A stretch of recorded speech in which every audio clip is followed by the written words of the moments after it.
I guess we're up and running. I guess we're like, yes, we are. We're on. Well, welcome back to a live stream, guys. It's been a little while since we got together and did a YouTube live stream, but here we are. We're doing it again. Hope you like the new setup I've got. I've got a screen here now, which is nice. So I'm looking this way. I'm looking at a screen, and looking this way. I'm looking at the camera, just so you know where I'm looking and what I'm doing. That's why I'm looking this way. Uh, Welcome back. What we're going to talk about today, guys, is really important, and it's pulled me out of my streaming break, actually, this whole topic. I'm going to do more streams, but this is the one that's got me back in the game again. We're going to talk about the situation over in New York and the States about a squirrel, a pet squirrel, or a rescued squirrel that was executed by the government. The U.S. government, specifically the New York state government. We're going to get into that. We're going to talk about what's happened there, because there's something that's strange that's happening here. This is why the title of this stream is "Are Animal People Losing Their Voice?" Because, yeah, I won't jump into it right away, but there's some weird things been happening regarding that horrible situation with Peanut the squirrel. So I'm going to get into that as well. I'm going to discuss also. So it's going to be a US-centric stream. It's going to be a lot about the USA, simply because a lot of stuff is happening in the USA right now regarding animals. And I feel like the animal movement, the animal people, for some reason, are not looking to these opportunities and taking these opportunities to collaborate, join forces, to work with, to simply just grasping at opportunities to make a difference for animals. The public has been, in many cases, speaking on behalf of animals and speaking about animals. So the animal people haven't been, which has been quite interesting in a lot of these cases. And so if you're not somebody who normally does a lot for animals, like if you're someone who's not a vegan, if you're someone who's not really doing much for animals, but you still believe animal abuse is wrong and you're against animal cruelty, this is going to be an interesting stream for you, because I'd like you to stay and to listen to what I've got to say about these cases that have been happening and how the animal movement, the animal people and the movement has responded to them. And I think you would learn a lot from this stream. I think you would enjoy this stream as somebody who is concerned about animals. And if you are a vegan or an animal rights person, obviously you should stay to get into this and see where we can build these bridges and take advantage of, and not necessarily take advantage of, but take the opportunities that when they're presented to us, when people say, hey, we really care about this and we really care about these animals, the animal people need to step up and say, that's great, now let's do something about it together. And I don't think that's been happening, and we'll get into why I think that. For those who are new to the channel as well, my name's David Rams. I make videos about animals. Basically, this is what I've dedicated my life to. I want to change people's perspectives on animals. I want to create a better world for animals, and I want to encourage and convince people to help make that better world for animals. That's my goal of being here on YouTube. That's my goal on and off YouTube. I'm doing work both on YouTube and offline as well to try and create a better world for animals in the short time that I'm here on the planet.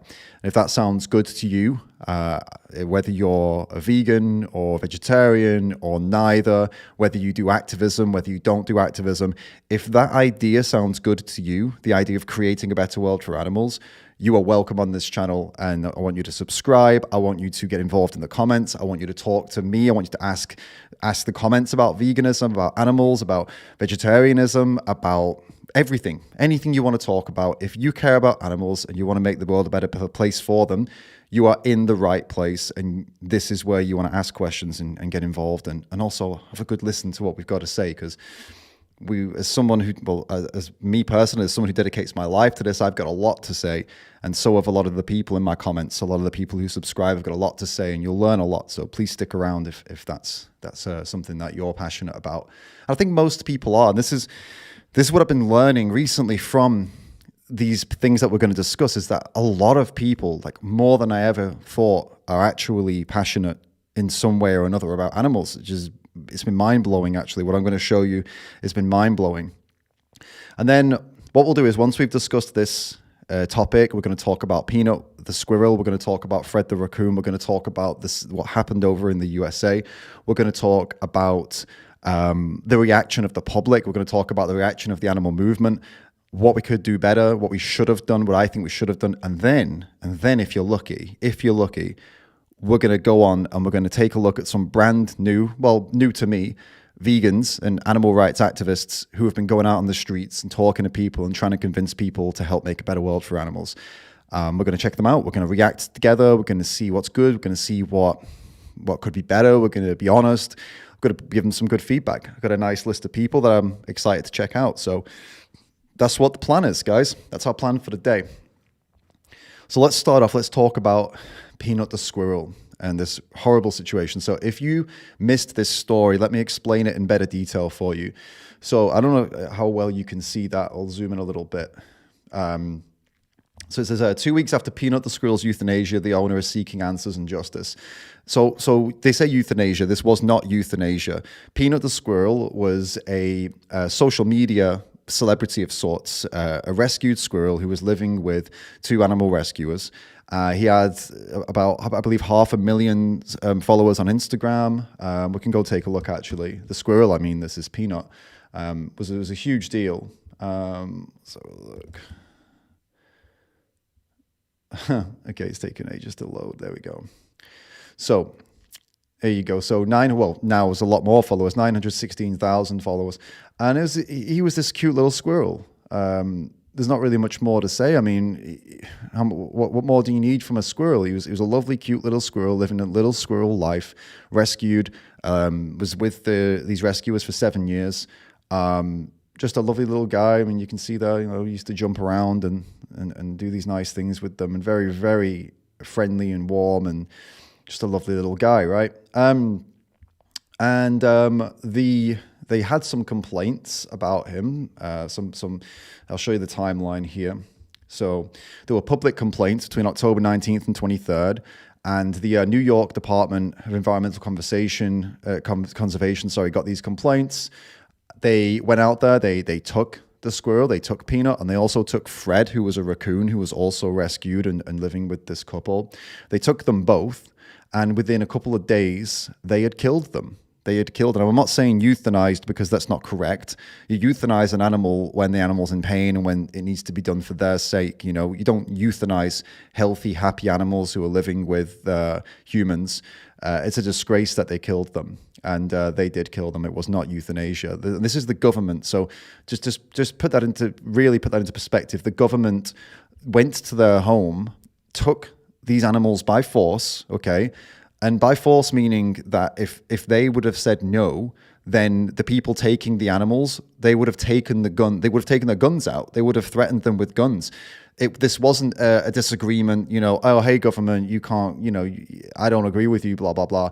No. You disagree with the government in this way, and they'll come back with armed officers and they'll take those animals from them, right? So this was a violent seizure of these animals, and then they killed them.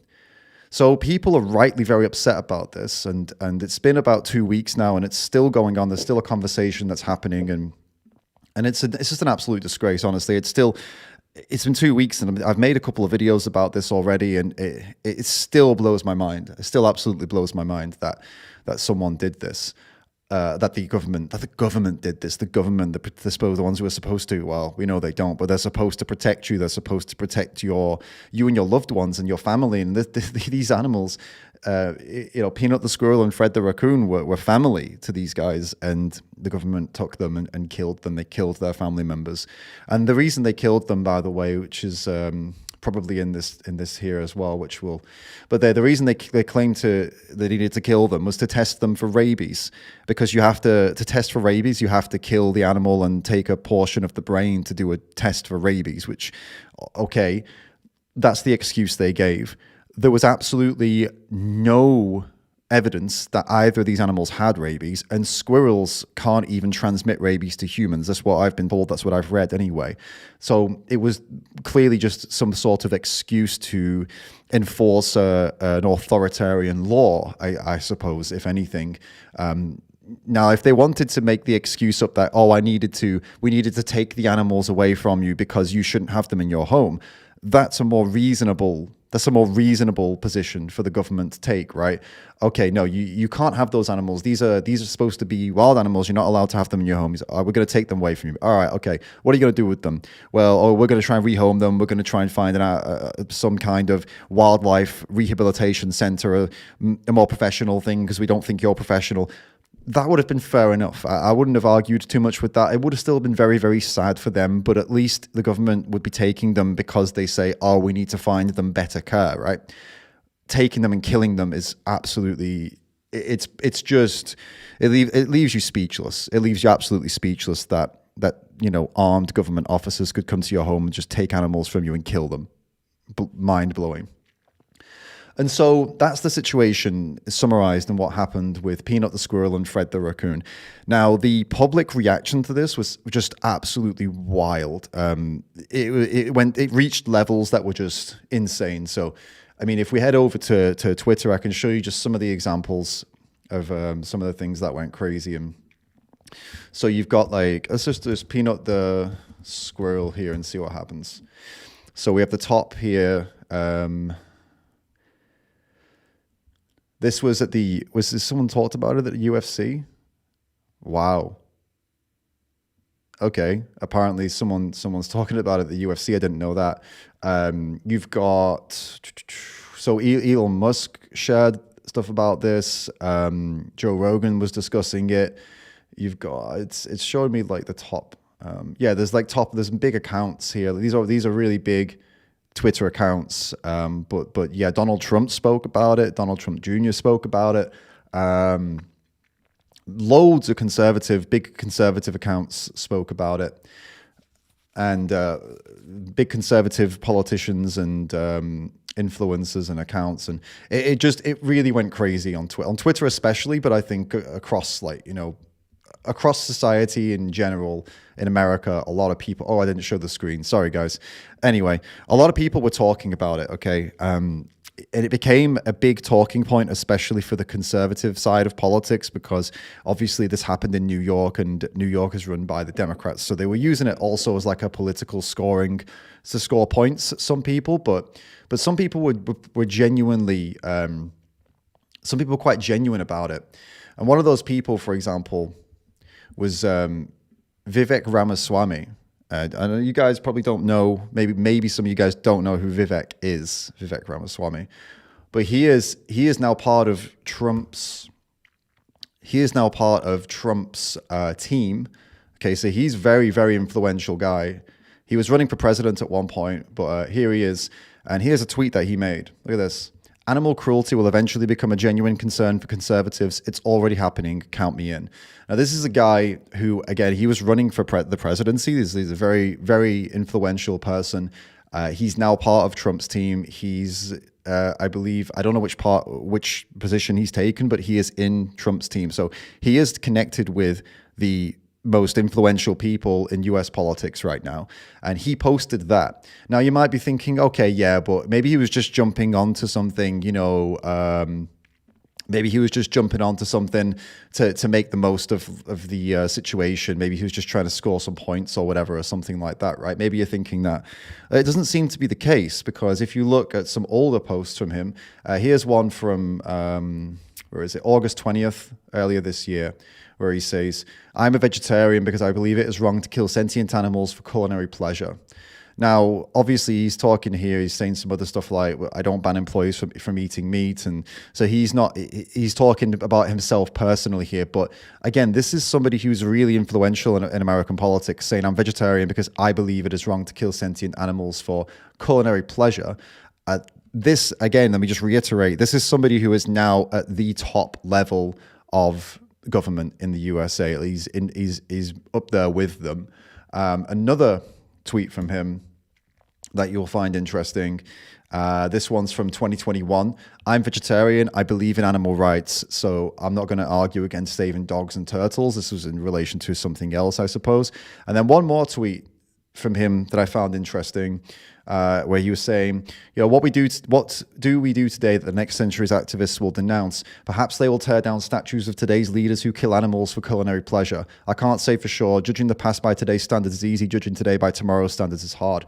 But what an interesting thing that he says there, that he thinks that potentially, who knows, the future leaders, future people will tear down statues of people in the past who killed animals for taste pleasure.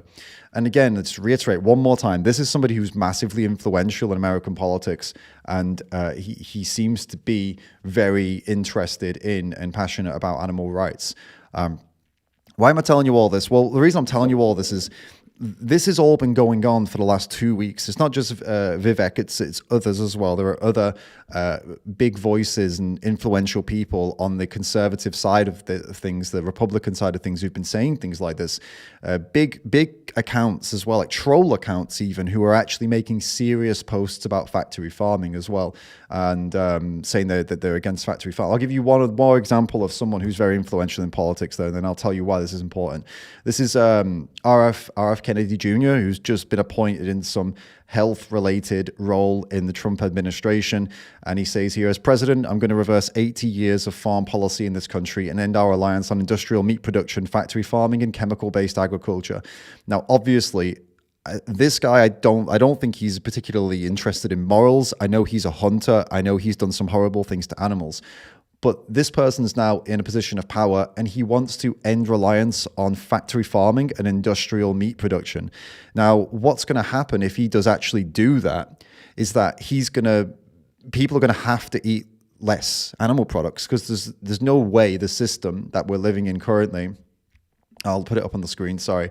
There's no way that the system we're in currently, that with the amount of animal products that people eat, can't be sustained without industrial meat production. It can't be sustained without factory farming. So if he's actually going to come into this position now and try and get rid of industrial meat production and factory farming, it's going to do a massive impact on the world and on America and then the world.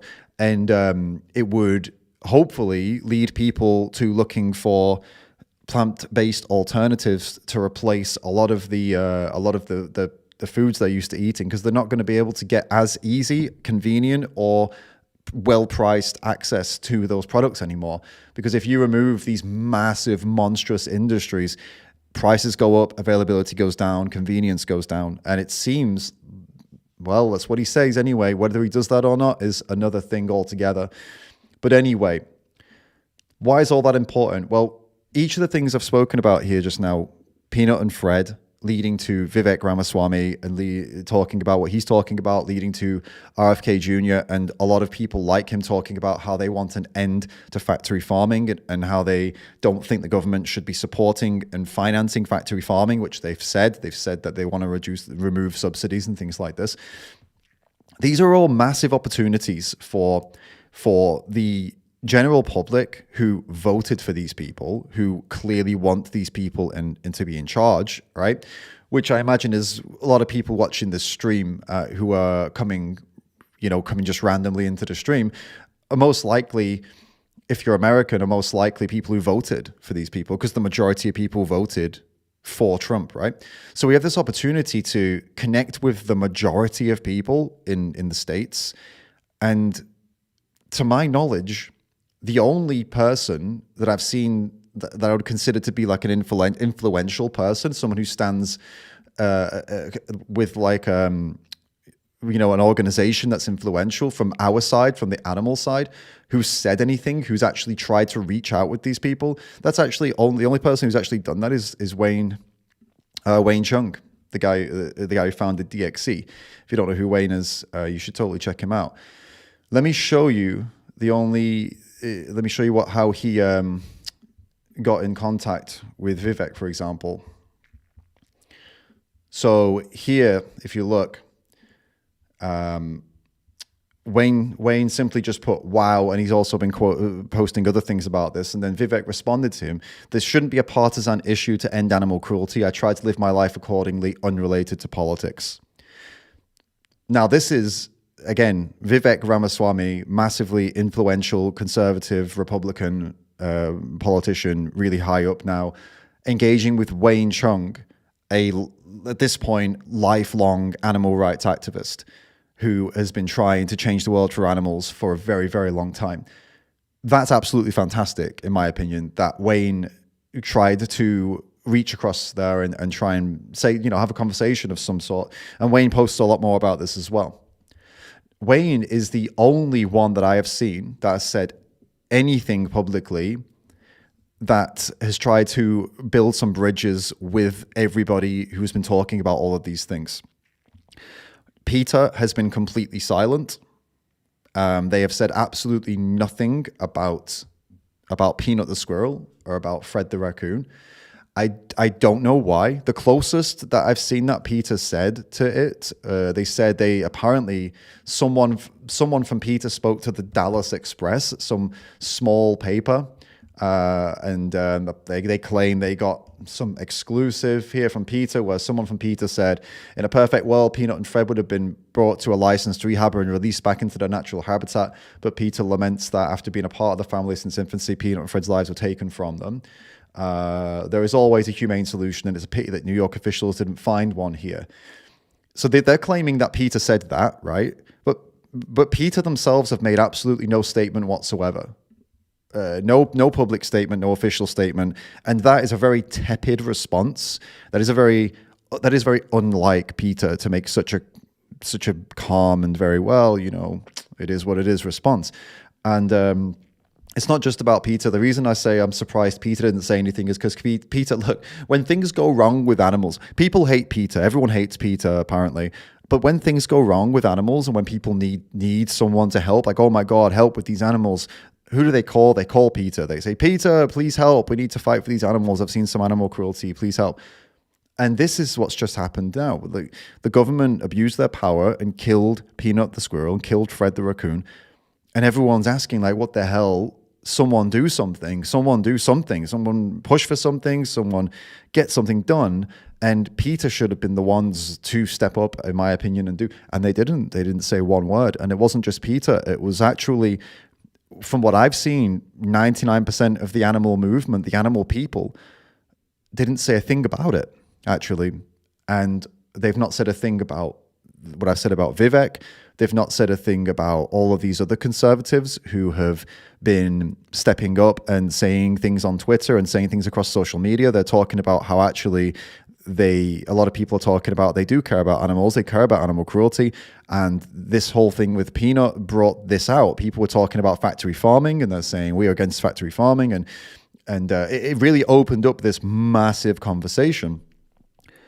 And the animal people, PETA, the movement, most of the influencers in the movement, other groups, all the groups like the Save movement, Animal Save movement, all the groups that are in the perfect position, the animal movement, to grab this and say, yes, thank you for finally bringing animals onto the table.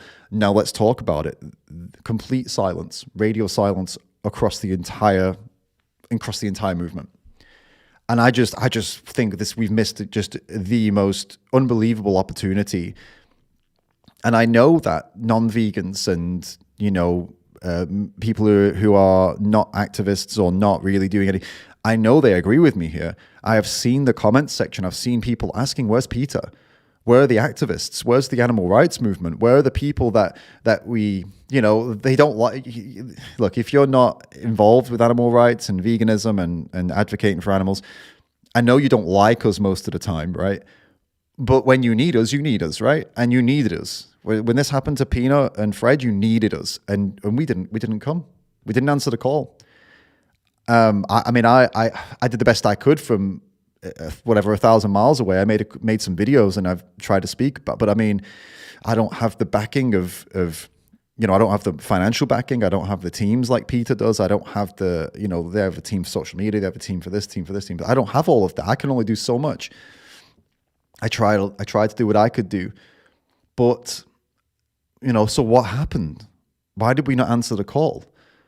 And this is my message to you. And if you are an animal advocate, if you are a vegan, if you are someone who's concerned about animals, I implore you, please, when this happens again, which it will happen again, when there is a topic that comes up and someone does something horrible to animals and the whole world is talking about it, the whole world is saying, wow, this is horrible to me, and I'm disgusted, and they're all saying like something needs to be done, something needs to happen. I implore you, if you're an animal person, please step up and jump in and say, yes, you're 100% right. This is absolutely disgraceful. Let's do something about this. Let's see if we can, and put pressure on and contact PETA, contact the organizations in your locality, especially if this is happening in your country or in your city, and ask and say, hey, we need to step up. This is not about left or right. This is not about Republican or Democrat. This is not about any of that. This is an abuse of power, an abuse of animals. And we need to come in and do something. The animal doesn't vote for Trump or vote for Biden or whatever, who's the hell's in the politics right now. The animal's not voting for anyone. The animal just needs the people to protect them and defend them. Or if they've already been killed, in this case, like they killed Peanut and Fred, then they need to be avenged. Justice needs to be served. And regardless of where you stand politically, they deserve your voice. And especially they deserve your voice, especially when there are millions of people who are talking about it, who frankly don't really know what they're doing. They don't know the animal world. They don't know the animal movement. They don't know animal rights, but they are committed and they're interested and they want to fight, but they don't know where to fight. And where are we? We're nowhere to be found. We disappeared because, in my opinion, I think most people disappeared simply because this became a conservative talking point. And that's just not good enough, guys. It's just not good enough. We can't just abandon animals because one of their causes becomes something conservatives like. It doesn't matter if you don't like conservatives. It's animals that we care about. We care about animals. We have to step up when they need us. And especially when something is happening that millions of people are on board with fighting against. You got to take these opportunities absolutely every single time. And it's a real shame we missed it. But it's this is a positive thing because now we acknowledge that we missed this. And I want people to know, I want the animal people to know that I want to hopefully convince you to, whenever this happens again, to step up. And I want the people who arrive here who aren't animal people to know that this is something that we are talking about, and that they can come to us. They can rely on us for help with animal related issues. They can come to the animal movement for support, and we can do something about it. And I want this stream to achieve both. I want this stream to achieve both. I want people who are not involved in any activism and not vegan and not, really doing anything for animals. I want you to know that we are the people to come to when you need help with animals. And we always will be. Who else is going to? We are the animal rights movement. We are the vegan movement. We are the animal movement. We are the people that need to step up when this happens, regardless of what kind of issue it is, whether it's a Republican issue or a Democrat issue. It doesn't matter. It doesn't matter. We need to step up. It's so important. I hope you guys agree. This was an opportunity for vegans, non-vegans, vegetarians, whatever, for everybody who has concern for animals. This was an opportunity to unite on our shared goals. And it still is an opportunity for us to unite on our shared goals. It's not completely gone, but 2 weeks ago is when we should have figured this out. 2 weeks ago is when we should have stepped up. But we still can step up. So I would ask, if you're in a position if you know people from PETA, if you know people from any major animal rights organization or vegan organization, still contact. I've tried contacting PETA. I've still got no answer. I've got no response as to why they didn't say or do anything. But if you know people, then, contact them and ask what the hell's going on and why. Because so far it's just speculation. We're just speculating as to what happened. And even, it's gone... this has become such a big issue, by the way. You might think that, in case you were wondering and thinking, maybe Dave's just blowing this out of proportion. It's not that big of a deal, this whole thing with Peanut and Fred. I don't think we missed that big of an opportunity. Well, we did, because look, even the Supreme Court justices have been discussing this situation. I don't know much about American politics, but I know that's a pretty high up position, right? That's like top. That's like high up in the judicial system, right? But they're even discussing it. They're saying, how can it be in America? Oh, this was Donald Trump. Sorry, this was Joe Rogan. Sorry. So what's the? What have they actually said? Yeah, I don't know what's been said, but it's being discussed at that level anyway. That's the important part. So this is not a small thing. This was a big thing, and yeah, there's nothing left to say that I've not already said, I think, regarding. So I see a couple of Streamlabs tips. Thank you for the tips, guys, who've sent those through. Like, if you want me to respond to your comment, there's a lot going on in the chat right now, so I'm not going to get back to everybody. If you want a guaranteed response, then just use the pinned comment at the top and send me a tip through Streamlabs. So I got one from Dave who says, animal rights isn't about loving animals. It's about respecting all sentient beings' negative rights, not to be exploited or harmed, even the ugly or dangerous ones. Their lives matter, not because we love them, but because they are sentient beings. Yes, Dave. I think if you're operating on a definition of love that's like, like a kind of like a gooey, gushy feeling that you get, and then you're right, you don't need to love animals. What is love? Baby, don't hurt me no more. But if you're defining love as like a care or respect, for example, love thy neighbor, Jesus would say, I don't think he means like that gushy emotional feeling when he says that. I think he means more like have care and respect for your neighbor. Then I think it is love. Then, you could define love that way, and then you could call yourself an animal lover, meaning that you just respect animals in the same way that you respect your neighbor and wouldn't hurt them either. So it just depends on your definition. But thank you anyway. Thanks for the tip. Appreciate it. One has tipped and says, animal rights isn't about, it's the same. It seems the same. Animal rights isn't about loving animals for traits we admire. It's about respecting their negative rights, not to be harmed or used, even the dangerous. It's the same. It's the same again, Dave. Yes, Dave. Thank you. Thank you for both of the tips. I'm guessing it's you again, but it did come through. Thanks. Keep the tips coming, guys. If you've got something to say, and I'll read it out in response to it. All righty. What else do I want to chat to you guys about? What do you think about them? I'll react first of all before we move on. I'll react to a few of your comments on that, if you like. Let me have a little look, see what you guys have been saying as we've been talking. Is there some? I see someone's talking about some bad stuff. Is someone annoyed? Yeah, some good messages here about going vegan. To play devil's advocate, did Peter stay out of it so as not to harm the peanut issue on account of Peter's reputation with conservatives? No idea. This is the problem. No idea. But excuse me. Peter's not exactly avoiding politics. I mean, they just made a post where they're targeting Joe Biden, asking him to spare turkeys over Thanksgiving. So it's not like they're afraid of directing work at politicians.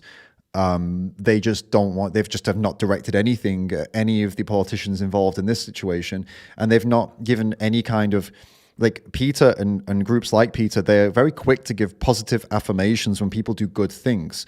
So if someone says, "Hey, I've opened up a vegan restaurant," and they speak out and say, we need to, like Justin Bieber says, "Oh, I like vegans" or whatever. As far as I know, people, organizations like Peter and similar organizations, they jump on that. They like that. Well, Vivek says something very positive about animal cruelty and saying that the conservatives should make it a serious talking point and should do something about it, and because radio silence, and then it feels to me that it's putting kind of political affiliations before something that would be really helpful to animals, like drawing attention and helping someone like Vivek, who's talking about animal cruelty and talking about how he believes in animal rights. It doesn't matter that he's a conservative or a Republican. These things are really, really good things, and he's saying things. This guy's got like over 1 million followers on Twitter. If you're not going to say something about that. And who are you going to say something about? I mean, it's I don't know. So this is my call is not necessarily just to. I'm not just like complaining or calling out or anything like that. I'm trying to encourage. I'm encouraging. I'm saying I think our movement needs to do a little better on that, and I think we need to make more of an effort to seize those opportunities. I've got someone here saying, Dave, are you going to get into how he lied to officials about releasing the squirrel to the wild? I don't know about him lying to officials about the person who had Peanut the squirrel. As far as I'm aware, he was applying for an education license to keep Peanut in the home because it didn't. At that point, after 7 years living with people in an apartment, rehabilitation is probably not a good idea. You probably wouldn't be able to do very well in the wild. So, regardless, anyway, even if there was some kind of crazy situation where he it still doesn't give the government the right to come in, take the animal and kill the animal. Take the animal and take them somewhere else that they deem to be safer, fair enough. Take the animal and kill them. No, there's not going to be any justification to do that to a little innocent little squirrel, mate. If a politician can make changes for the better for animals, we should all welcome it, regardless of your preferred political party. Yeah. Is Vivek vegan? No, he's a vegetarian. He says he's a vegetarian because he doesn't believe in killing animals for taste pleasure. That's what he says. This is super interesting. All right, guys. I think we were asking, well, let's answer the question. Are animal people losing their voices? Well, the answer is yes. The answer is yes. Animal people are losing their voices, but only specifically in the situations that involve Republicans, apparently. Like, so if Republicans or conservatives do something that's good for animals, it seems the animal people lose their voices.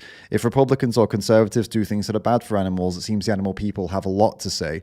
And vice versa for the people on our own side. It seems that if they, not on our own side, sorry, that's the wrong way of putting it, on their own side. So, for example, if you're a kind of on the left side of politics and someone on the left side of politics does something bad to animals, you probably, it seems to me like people are less likely to make a big hoo-ha about that. But if they do something good for animals, and it's like, oh, we need to get behind them and give them all the love. Whereas on the other side, it's the opposite on both sides. It seems to be the case. It's quite sad. I think it's quite sad. So I do think that animal people have been losing their voices, and I hope you get it back to everybody watching who is an animal person, who is somebody who speaks for animals. I hope you get your voice back, and I hope you don't let these disagreements on politics get in the way of you speaking up for animals. And I hope that the organizations who have honestly dropped the ball here, I hope they don't drop the ball again in the future. I hope they see this, and I hope they realize that this was a massive error. And I hope all the people who are interested in this, who care about Peanut, who care about Fred, and who care about all the animals that are involved in factory farming, which is what loads of people on social media have been talking about recently, then I hope all those people who are, if that's you and you're in this stream, I hope you'll subscribe and stick around and listen to everything we have to say, because despite us, the animal people, dropping the ball, we are still the experts on this. We are the people who dedicated our entire lives to helping animals. We are the people that can make that happen. We are the people who can do something about Peanut and Fred, and so that it never happens in the future. We are the people who can we can end factory farming. No one else can do it, because no one else has been involved for as long as we have. No one else has the resources that we have and the connections that we have within the trying to get things changed, and the experience that we have with trying to change the world for animals. And so all the people in the world who want to never see anything like that happen again to Peanut and Fred, and they want an end to factory farming, you've got to come to the animal movement and work with us, and we can do something about this. It's super important that we make sure that we are open to that, and that the public is aware that we are the people that they need to work with. So important. So I hope that, and I hope every vegan in here can help me get that message out there and help make that a reality, that people come to us and we fight together. Super important. So some people have lost their voice, it seems, but there are still people out there, and they're out there fighting for animals. They're out there reaching out to the public, doing great work. So I think that we should go and take a look and see what some of these people have been up to. What do you think, guys? Are you up for that? Give me some broccolis in the chat if you want to come with me and react to some vegans that we haven't seen before, some activists that we haven't seen before, who are going out and trying to make the world a better place for animals and trying to convince people to make changes in their lives for animals. If you think that sounds fun, interesting, give me some broccolis. I see Daniel's giving some broccolis. Daniel's up for it. And he says, let's do it. But that's she's kind of biased, you know, because it's my wife. Evan's up for it. Martin's up for it. All right, guys. Well, let's do some of this then. Let's see what's been cracking with some of our with some new vegans in the house. Nice. All right. So we've got here. This is from someone called Flo the Vegan, and I think maybe we'll watch his most recent videos or video. We'll do one of each, because I've noticed that if you watch people's older videos, sometimes they're not as good because they've only just started doing it. So I feel mean. So I will watch the more recent video that they have. So this is Flo the Vegan, 139 subscribers. Vegan for 8 years and has Crohn's disease. It's interesting. So he's dealing with Crohn's disease as a vegan as well. So his first video was 5 months ago. I actually have no idea. Let me just double check. No, I don't know who this guy is at all. Okay, so I've not seen any of his videos. This is going to be my first time as well as your first time. And we'll see what's what. I mean, it could be absolutely brilliant. It could be something else. All right, so this video is titled Vegan Debate on Animal Ethics. Is it okay to kill and eat animals? So what brought you to the vegan festival? I just never had vegan food before, so I just thought I'd try it. So far, I've tried the vegan ice cream. It actually tasted like ice cream, so. That's good, I hope so. We're gonna get down to the nitty gritty, right? Do you think that it's like ethically okay for animals to die for our food? That's a good question. I guess depends. It depends how they're like slaughtered. Like, what would be like a way of slaughtering an animal that'd be humane? I don't know, like maybe putting it to sleep beforehand, or is it just to you about the pain that the animal feels? That's where you think it's wrong? I'd say probably. I mean, I guess the whole idea when you really dive into it, I mean, the whole thing is wrong. But I mean, I guess as a society, we've grown to just not really think about that because we grew up eating meat and stuff. So, okay, do you think that as long as the animal doesn't feel pain, that you can just use it? So, firstly, thank you, Mark. Appreciate that, Mark, for the super chat. It says humanity must choose between meat and dairy consumption or the complete destruction of the earth and human extinction. Thank you, Mark. Appreciate it. Yeah, I mean, we're definitely. It's not only that we're hurting animals when we do this and the violence to animals, which is, of course, is incredibly important, but there's a lot of evidence out there to suggest that we're also absolutely just destroying everything, destroying animals, destroying planets, destroying everything. So yeah, you're right. With this debate so far, or not debate, but in conversation, it's quite interesting because what it seems like to me is these are quite strong questions, but they're questions that are being formed by somebody who has been thinking about this a lot, right? So Flo the Vegan, the guy in the Reebok, he's been thinking about this a lot. He's got his loaded questions up. He's ready to go. He's like, yeah, I know what I'm talking about. The guy who's answering the questions, he won't be giving very good answers. The reason he won't be giving very good answers is because the questions they require thought. And you're not going to, on the spot, you're not going to get somebody putting a lot of thought into questions like this, into answers because it's too much. And so people talk themselves in circles when they try and answer questions from a vegan like this. And then unfortunately, what tends to happen is the vegan kind of declares victory. And I've done this, by the way, a lot. You ask people questions that take a lot of thought for them to answer, and they're questions that you already know the answers to, and you know everything they're going to say because you're putting them on the spot. And then what happens is they end up losing the debate or losing the conversation, simply not necessarily because you're right and they're wrong, which if they had longer time for a longer discussion, it would come out that actually that's probably the case. But it's more just because you know more than them.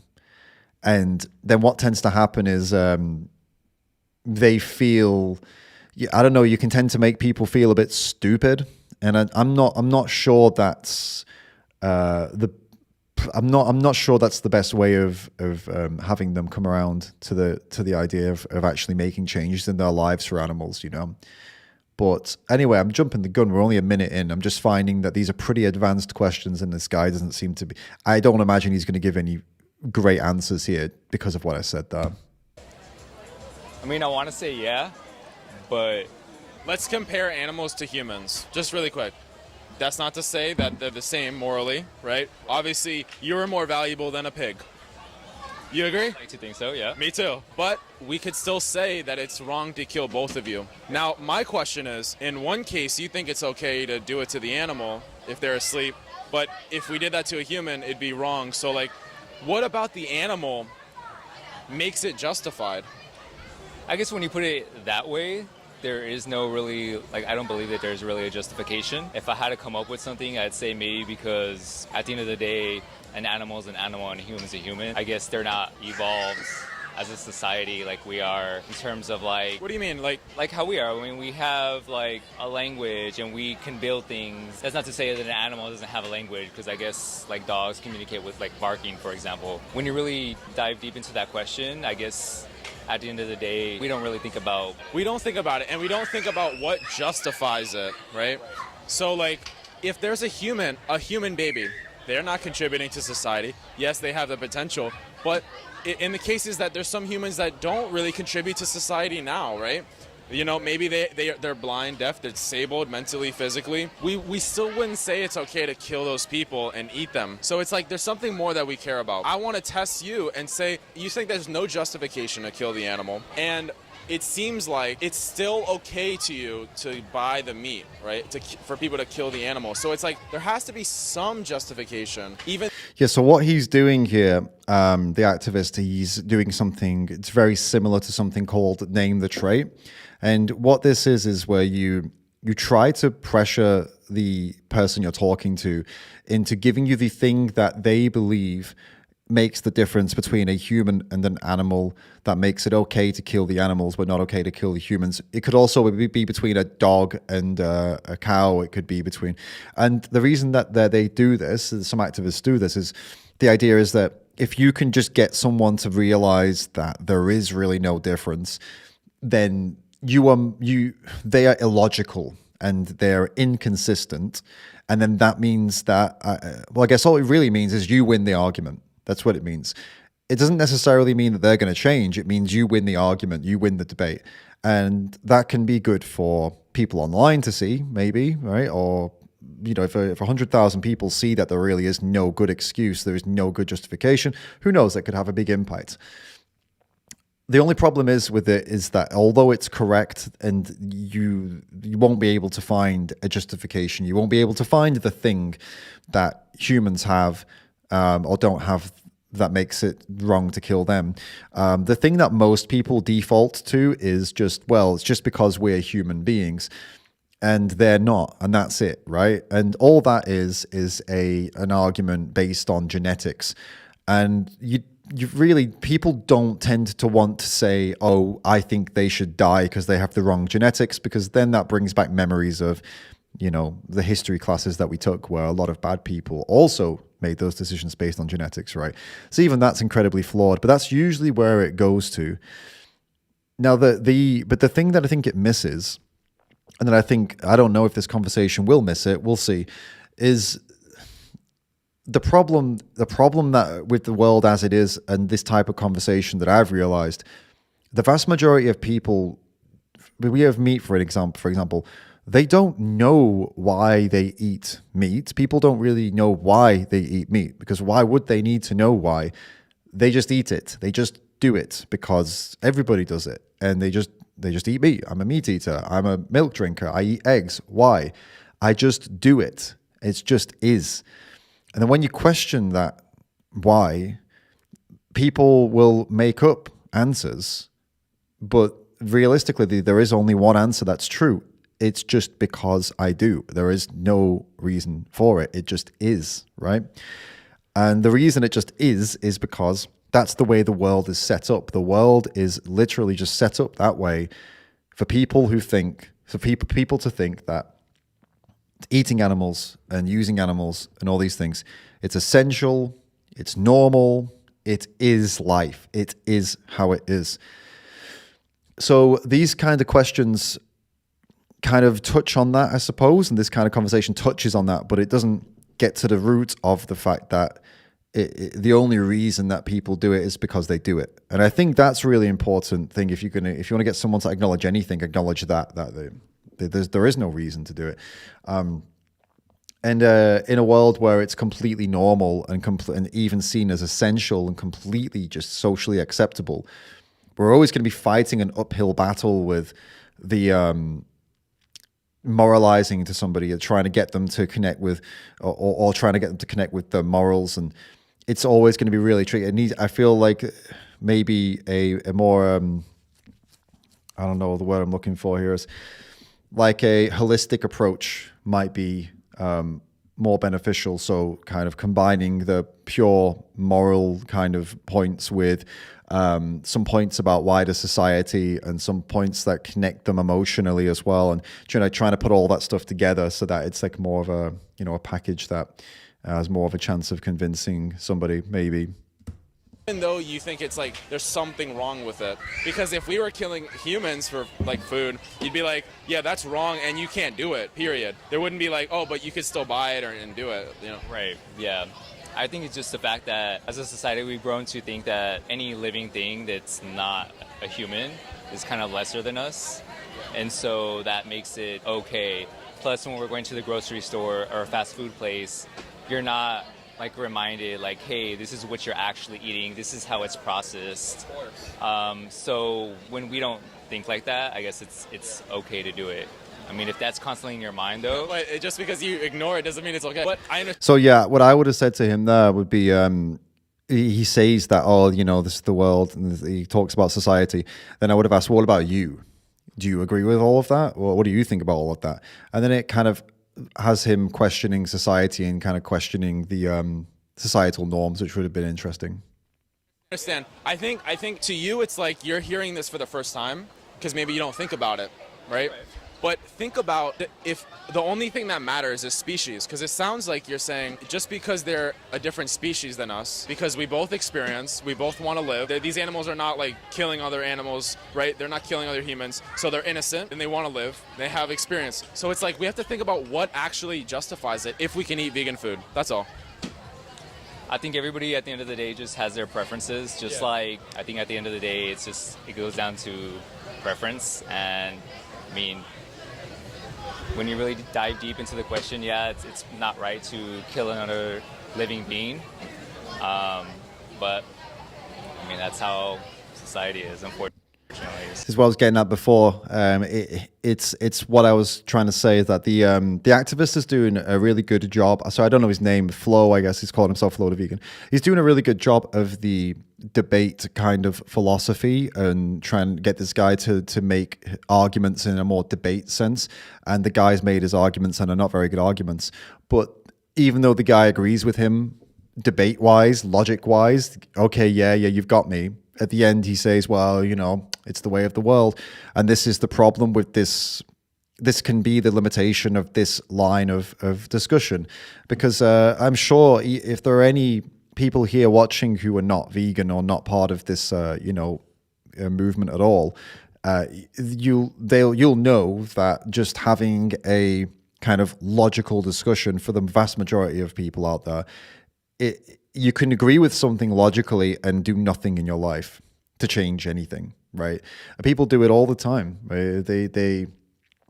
They'll know something is logically right or logically wrong, but then they just carry on doing what they were doing because it's logic. The logic isn't enough to make them make a change, because why would it be? You know, why 2 + 2 = 4 is not enough to make me do something, right? You know what I mean? A maths equation. Oh, that's interesting, but it's not. There's no emotional connection. But there are some people out there who really are convinced and moved by like logic, like pure, cold, hard, like numbers and statistics, but they're a minority. And this guy's kind of proving that that's a minority.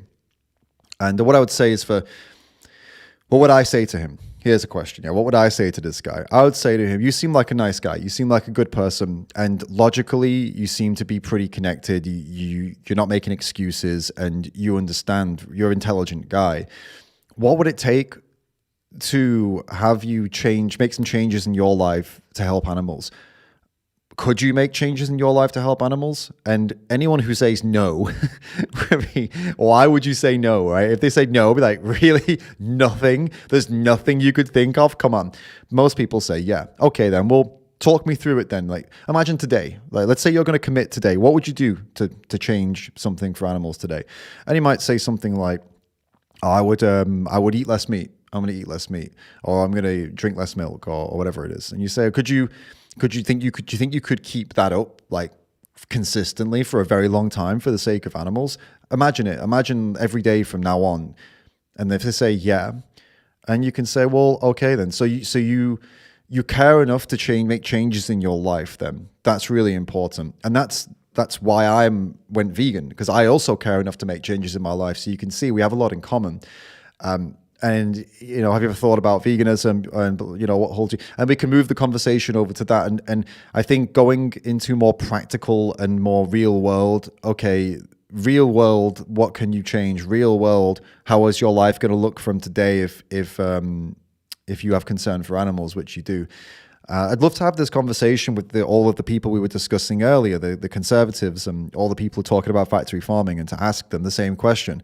It's amazing that you care about factory farming, that you want factory farming to end. What is something you could do today in your life that would help bring that to a reality? What could you do? Well, I could stop buying things from factory farms. Is that something you could do forever? Is that something you could commit to? Yes, it is. That's obviously not what veganism is about at all. Okay, so when we're vegan, we're taking a firm stance against using, abusing, killing animals. So that's not veganism, of course, but it's a massive change that somebody could make. It's a change in their behavior that can absolutely lead them to being more open-minded to becoming a vegan, or to even just becoming a vegan.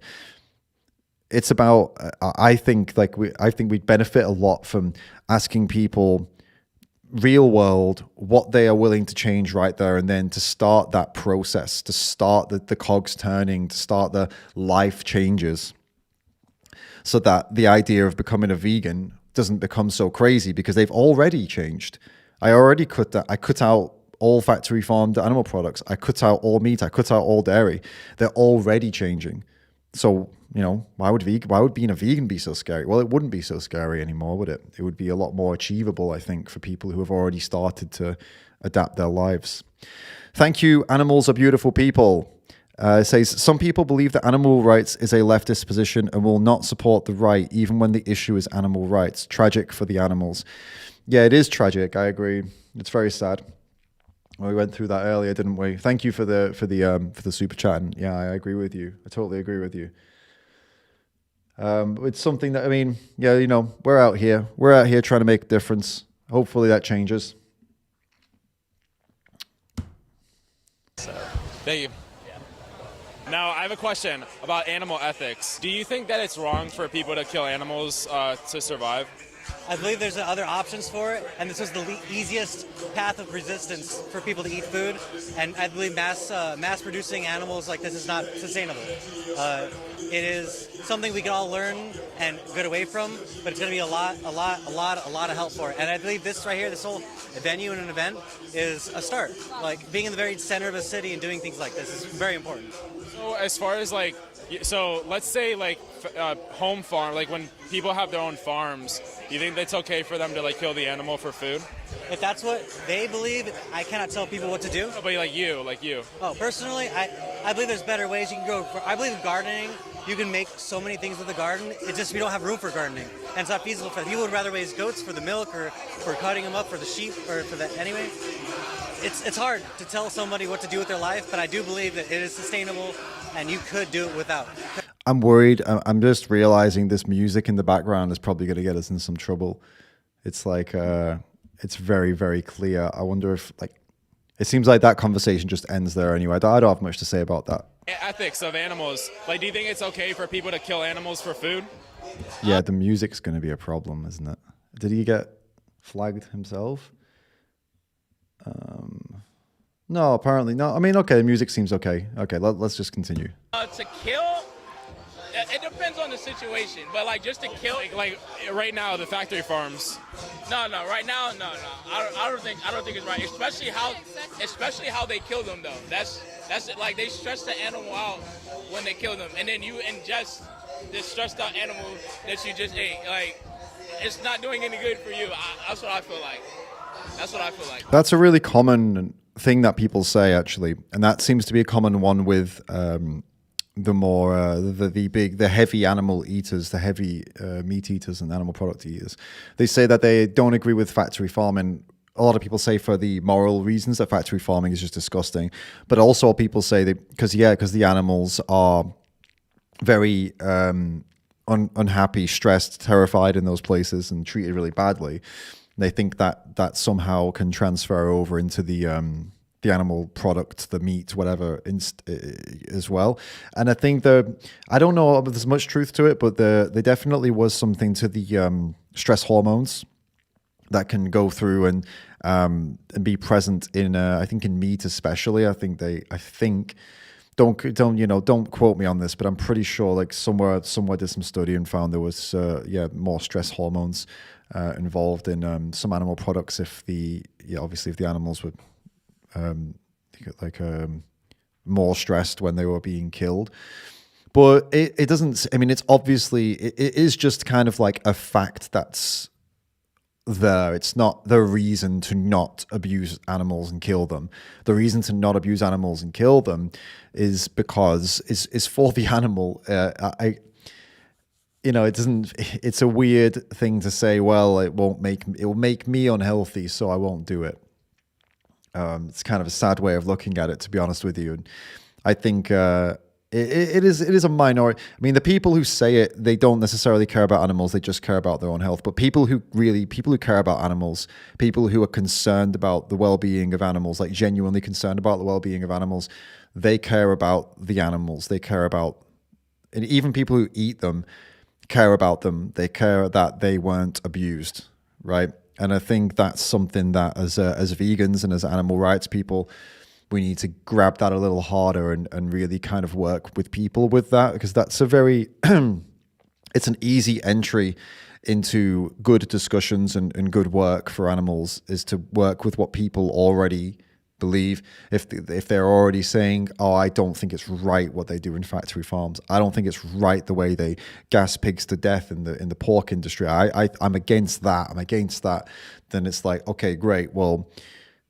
where are you? You know, there's like 10,000 of you that are against that, and also the animal movement's against that. Well, then how do we make use of your 10,000 people to put enough pressure on to make massive changes? And also, while we're doing all of that work, hopefully by exposure to us and what we believe and the things that we're eating and the things that we're using and the products hopefully people would start to see how great all of that is and how normal it is. And yeah, you'd hope that we'd rub off on them on the way, as well as actually talking to them about these things, of course. But it's weird. Some people justify it just because you get a resource from them. But like you can get a resource from humans. Exactly. It's like, and a lot of people are speciesists. Have you ever heard that? No. It's when someone undervalues a being because of their species. Never heard that before? So like we're human, people value human, just because we're human, people overvalue us from animals, regardless of their sentience. We're the top, Therefore, we can do whatever we want. like humans can do. I know what you're talking about. What is it called? Speciesism? Speciesism. Speciesism, yeah. Speciesism. I never knew there was a term for that, but like I've heard it before, but I never knew there was a term for it. Speciesism. All right, thank you guys. It's nice. Interested in the conversation, it seemed. Also, maybe just smiling to kind of get out of it, possibly.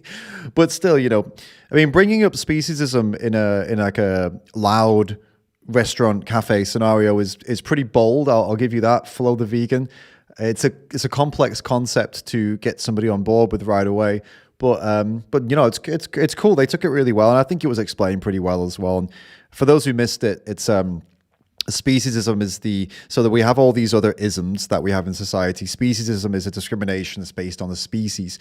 So we all do it. Even vegans do it. Everybody has, I don't know if you could call it discrimination, but everybody has their leanings, right? So people care more about one animal versus another, or they care more about one somebody from their own country more than some other country. And there's all these things that we have, and technically you could call it an ism or a phobia or something like that. But unfortunately for a lot of people, it's beyond that. It's not just a preference, right? It's not just like, I like dogs, well, I like cats. You know, well, they're just different species. What does it matter? It doesn't matter. Who cares, right? Whatever. You like dogs, you like cats, whatever. But if somebody suddenly said, well, I eat cats because I like dogs better, well, then it becomes a different problem, doesn't it? Then you start to ask, well, wait a minute, that's not fair. What did that cat do to deserve to be eaten? Why does the dog get saved, the cat get eaten? And this is where the concept of speciesism comes in. It's that the only difference between the cat and the dog, ultimately, the only difference that matters is to you at least, is the species.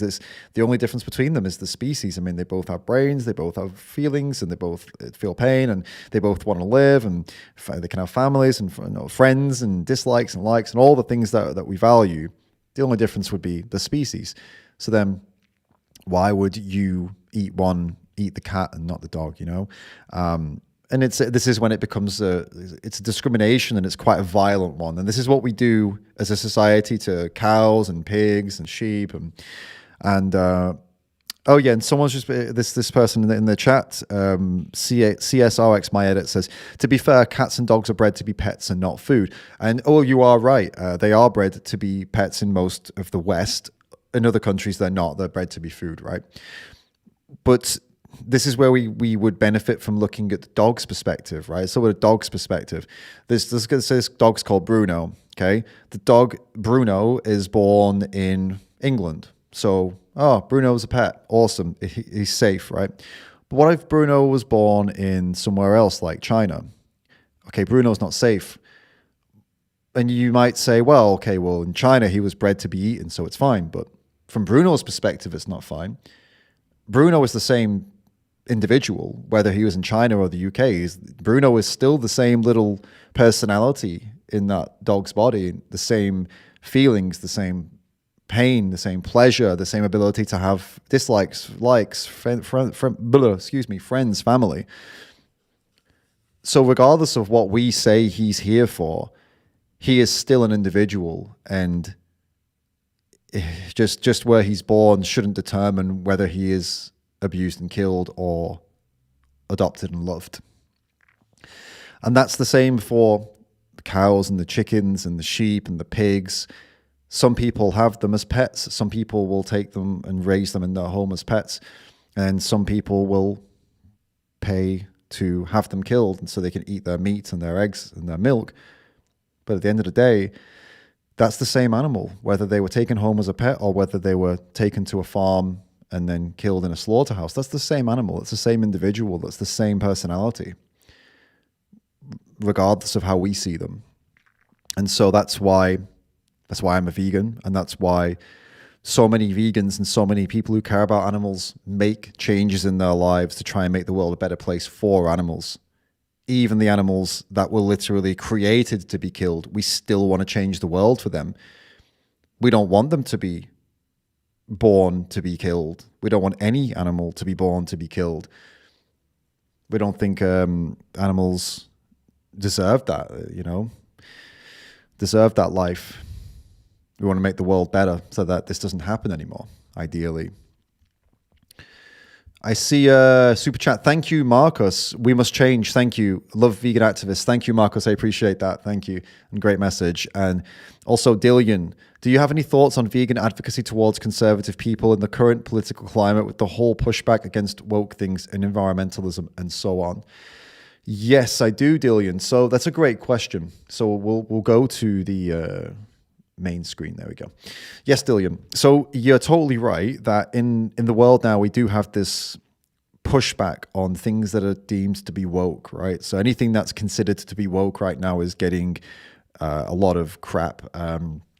And that's why a lot of people are leaving Twitter, for example, because Twitter no longer limits people.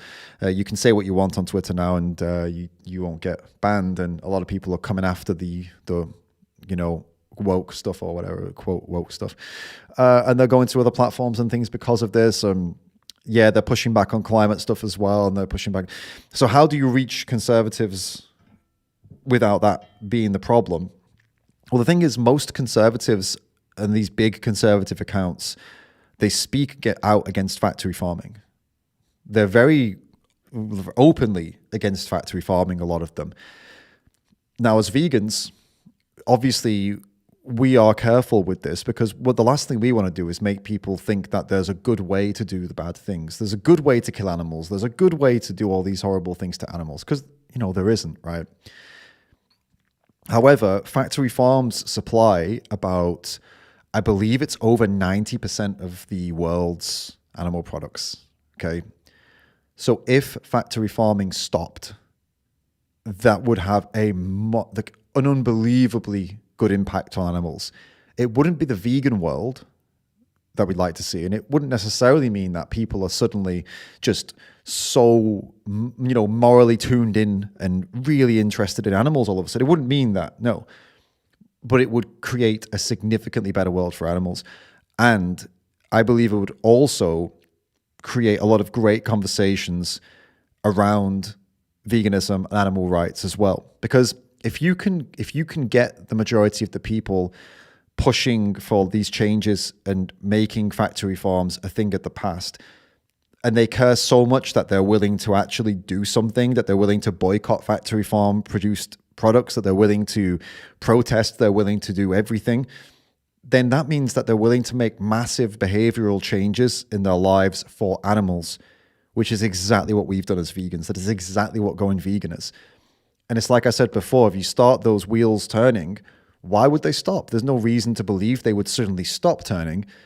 I think that would be a massive gateway into people truly connecting with animals and animal rights, actually, the abolition of factory farming, the end of factory farming.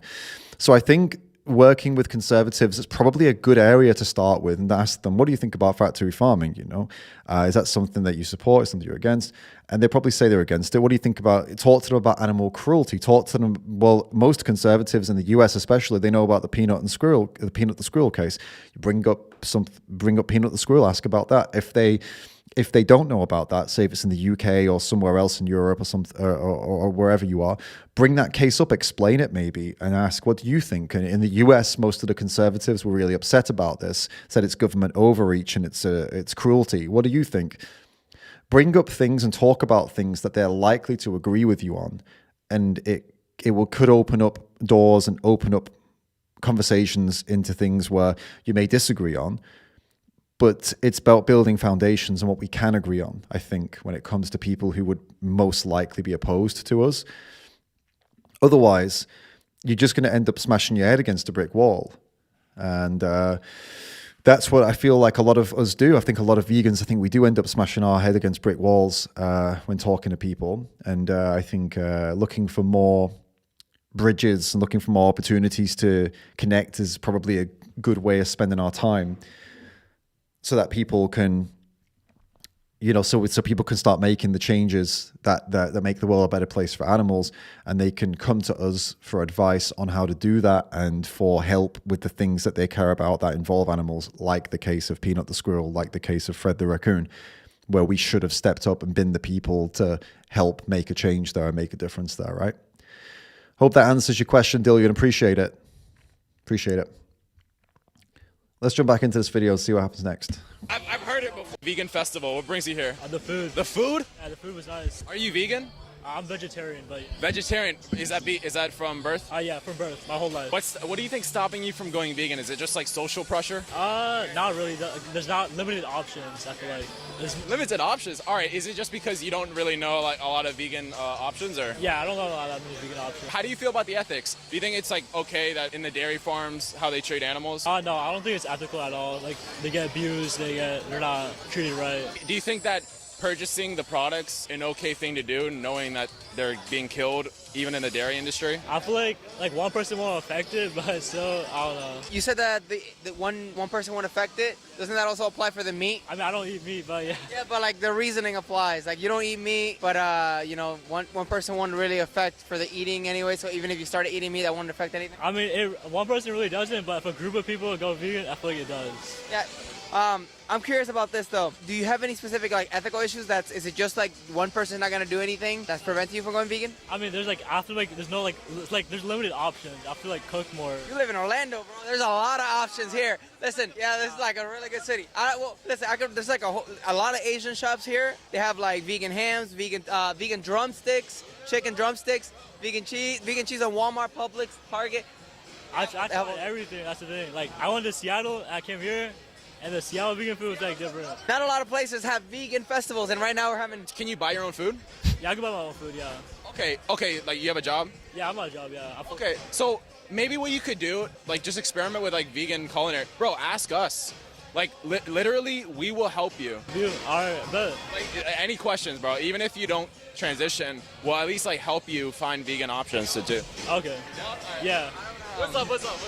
Oh no, I'm gonna ask this off camera, but like. It's kind of asking like where in the area do you live in Orlando? Because like I think for me, like I started getting into the. Okay. That's funny. I don't know why the random cut was there, but it was a funny random cut. But yeah, I guess, I mean, what do I think about that interaction? It's a lot of pressure. It's a lot of pressure for the guy. And asking him to get where he lives and stuff. No, I wasn't meant that way, obviously. No, they're just passionate. But I think it's, I don't know. It is what it is. I mean, hopefully that kid, young guy, considers going vegan. It felt the conversation was kind of like went from 0 to a million miles an hour real quick. The guy looked like he was pretty uncomfortable. But, you know, that's what can happen in these conversations. But I think, I don't know. It's hard to know really without a conclusion to that one. But we'll see what happens here. The philosophy around veganism, that's what really made me more interested in like debating people and stuff like that. So there's just a lot that goes into it. Like some things that even vegans I disagree with. Like I disagree with a lot of things that vegans agree with. So it's really just like for instance, how do you think about this? Do you think that it's okay for a lion to eat like other animals? That's like so hard to say because like for me, I think the reason why it's so messed up for like humans to eat meat is because of like, I feel like we're just like aware and we have the resources to support and sustain ourselves on like not eating meat. I can't like control like an animal's like natural instincts. But do you think it's wrong? Like a wrong action, maybe not wrong to the animal because the lion doesn't have moral values, but just wrong in general. I can't say yes. I'll tell you this. Let me give you this perspective, right? Yeah. If there was a lion that wanted to. Oh yeah, we're gonna move on because I'm not at all interested in philosophical discussions about whether a lion should kill or not. But yeah, guys, if you liked that, if you enjoyed those kind of chats, go and check out Flo the Vegan. Go and check out Flo the Vegan if that was interesting to you.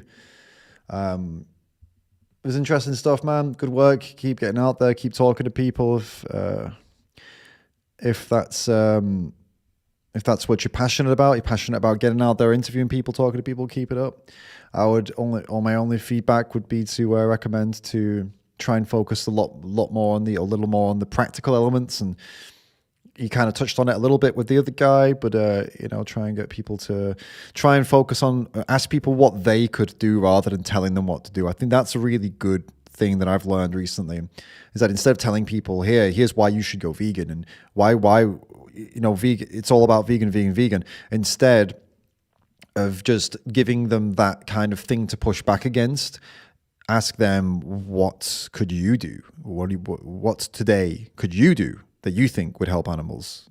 Tell me some changes you could make, and let them say what they could do, and then kind of work off of that base rather than working off the base of, I want you to go vegan and give me all of your excuses.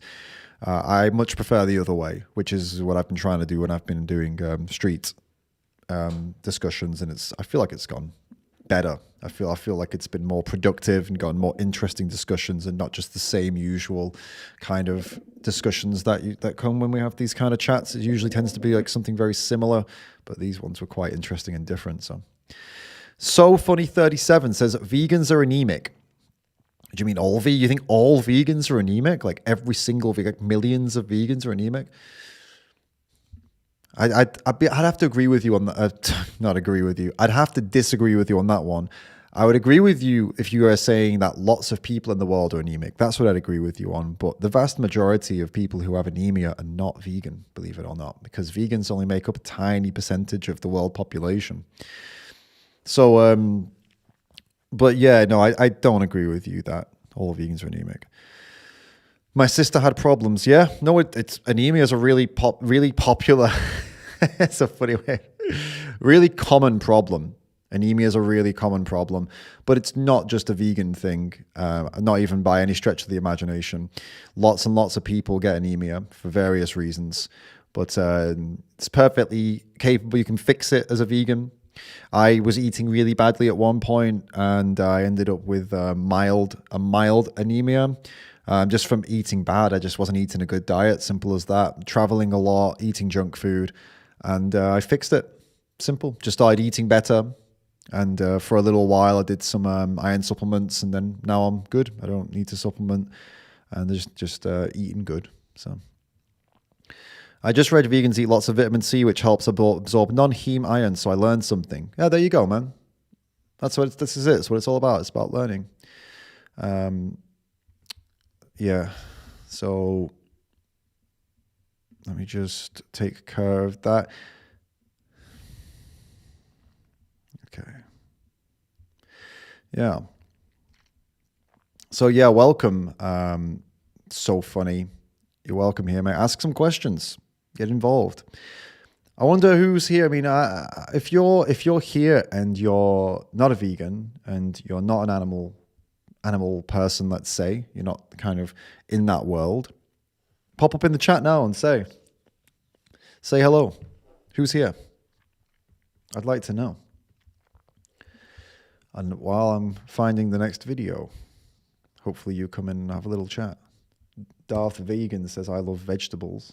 Good. It's a good thing.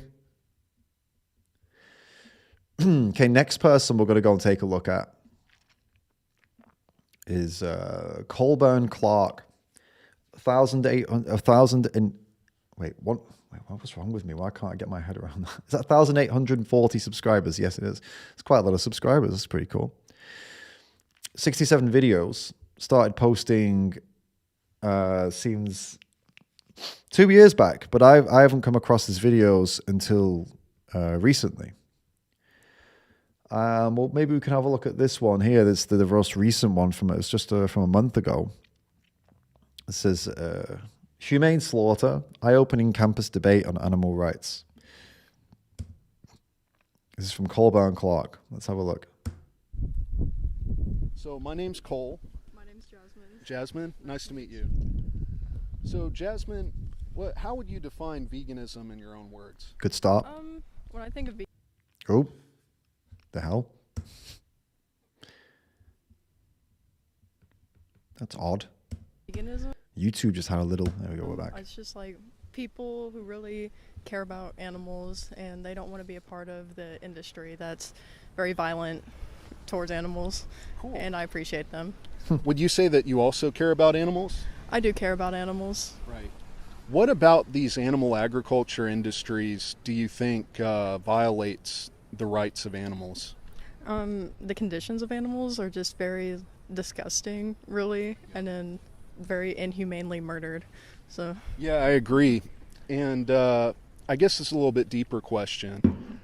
Do you think that there's a humane way to end the life of an individual who doesn't want to die?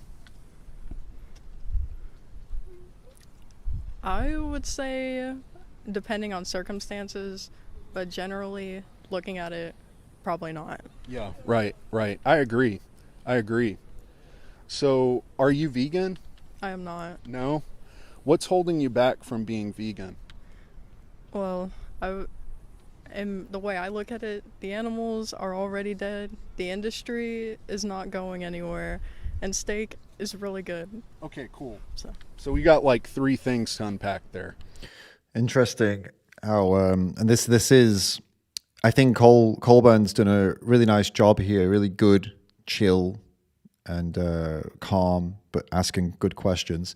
I think where things have slipped up here is you kind of went from, and this is what I think can be a limitation. You kind of went from saying, okay, connecting with the animals, great connection, and helping her answer these questions in a very empathetic and compassionate way.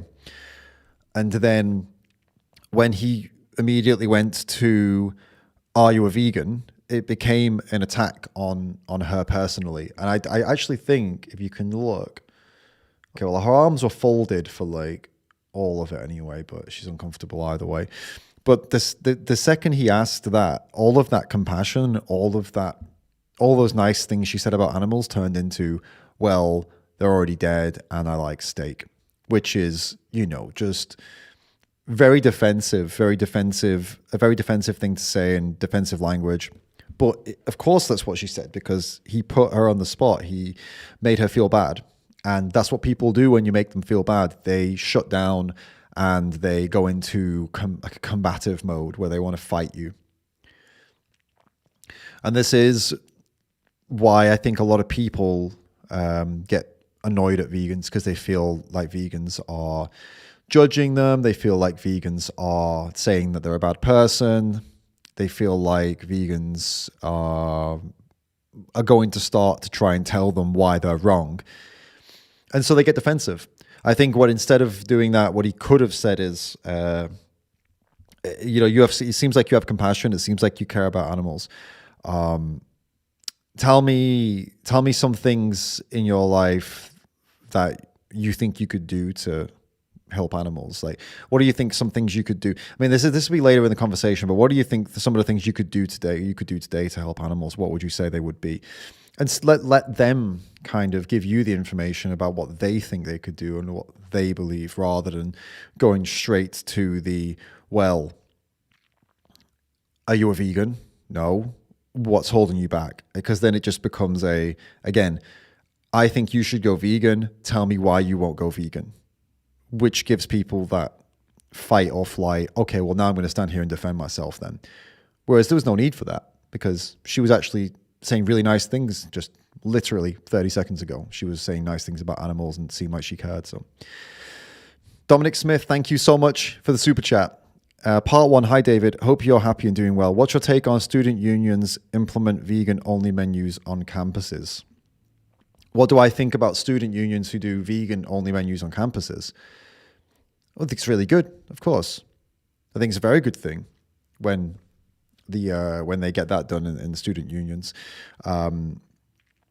I think it's the thing is with universities, they're supposed to be the places that are knowledgeable, intelligent, and they are supposed to have access to the most up-to-date information, and they're supposed to be the places that kind of set the tone in terms of education, in terms of knowledge, right? They're supposed to be knowledge bases. So a university that understands the impact of animal products on animals, that understands the impact of animal products on pollution, even if you don't, a lot of conservatives especially don't buy into the whole kind of animal agriculture's impact on climate change and things like that. You don't need to buy into it. Even if you don't agree with that, or even if you think the science is whatever, if you don't agree with it, it doesn't matter. The fact is that the water usage, the land usage, and the pollution of animal agriculture, just that alone is enough of a reason to take it seriously, as avoiding it seriously. And then we know health-wise, we know that people can be healthy eating plant-based. We know there's no limitations. So now that we know all of this, the establishments like universities, the places where they're supposed to know that they're, the pinnacle of knowledge and education, they absolutely should not be serving those products in the canteens, right? It doesn't make any bloody sense, does it? So I think it's a very good thing when they change. And part 2, Dominic, thank you for the second super chat.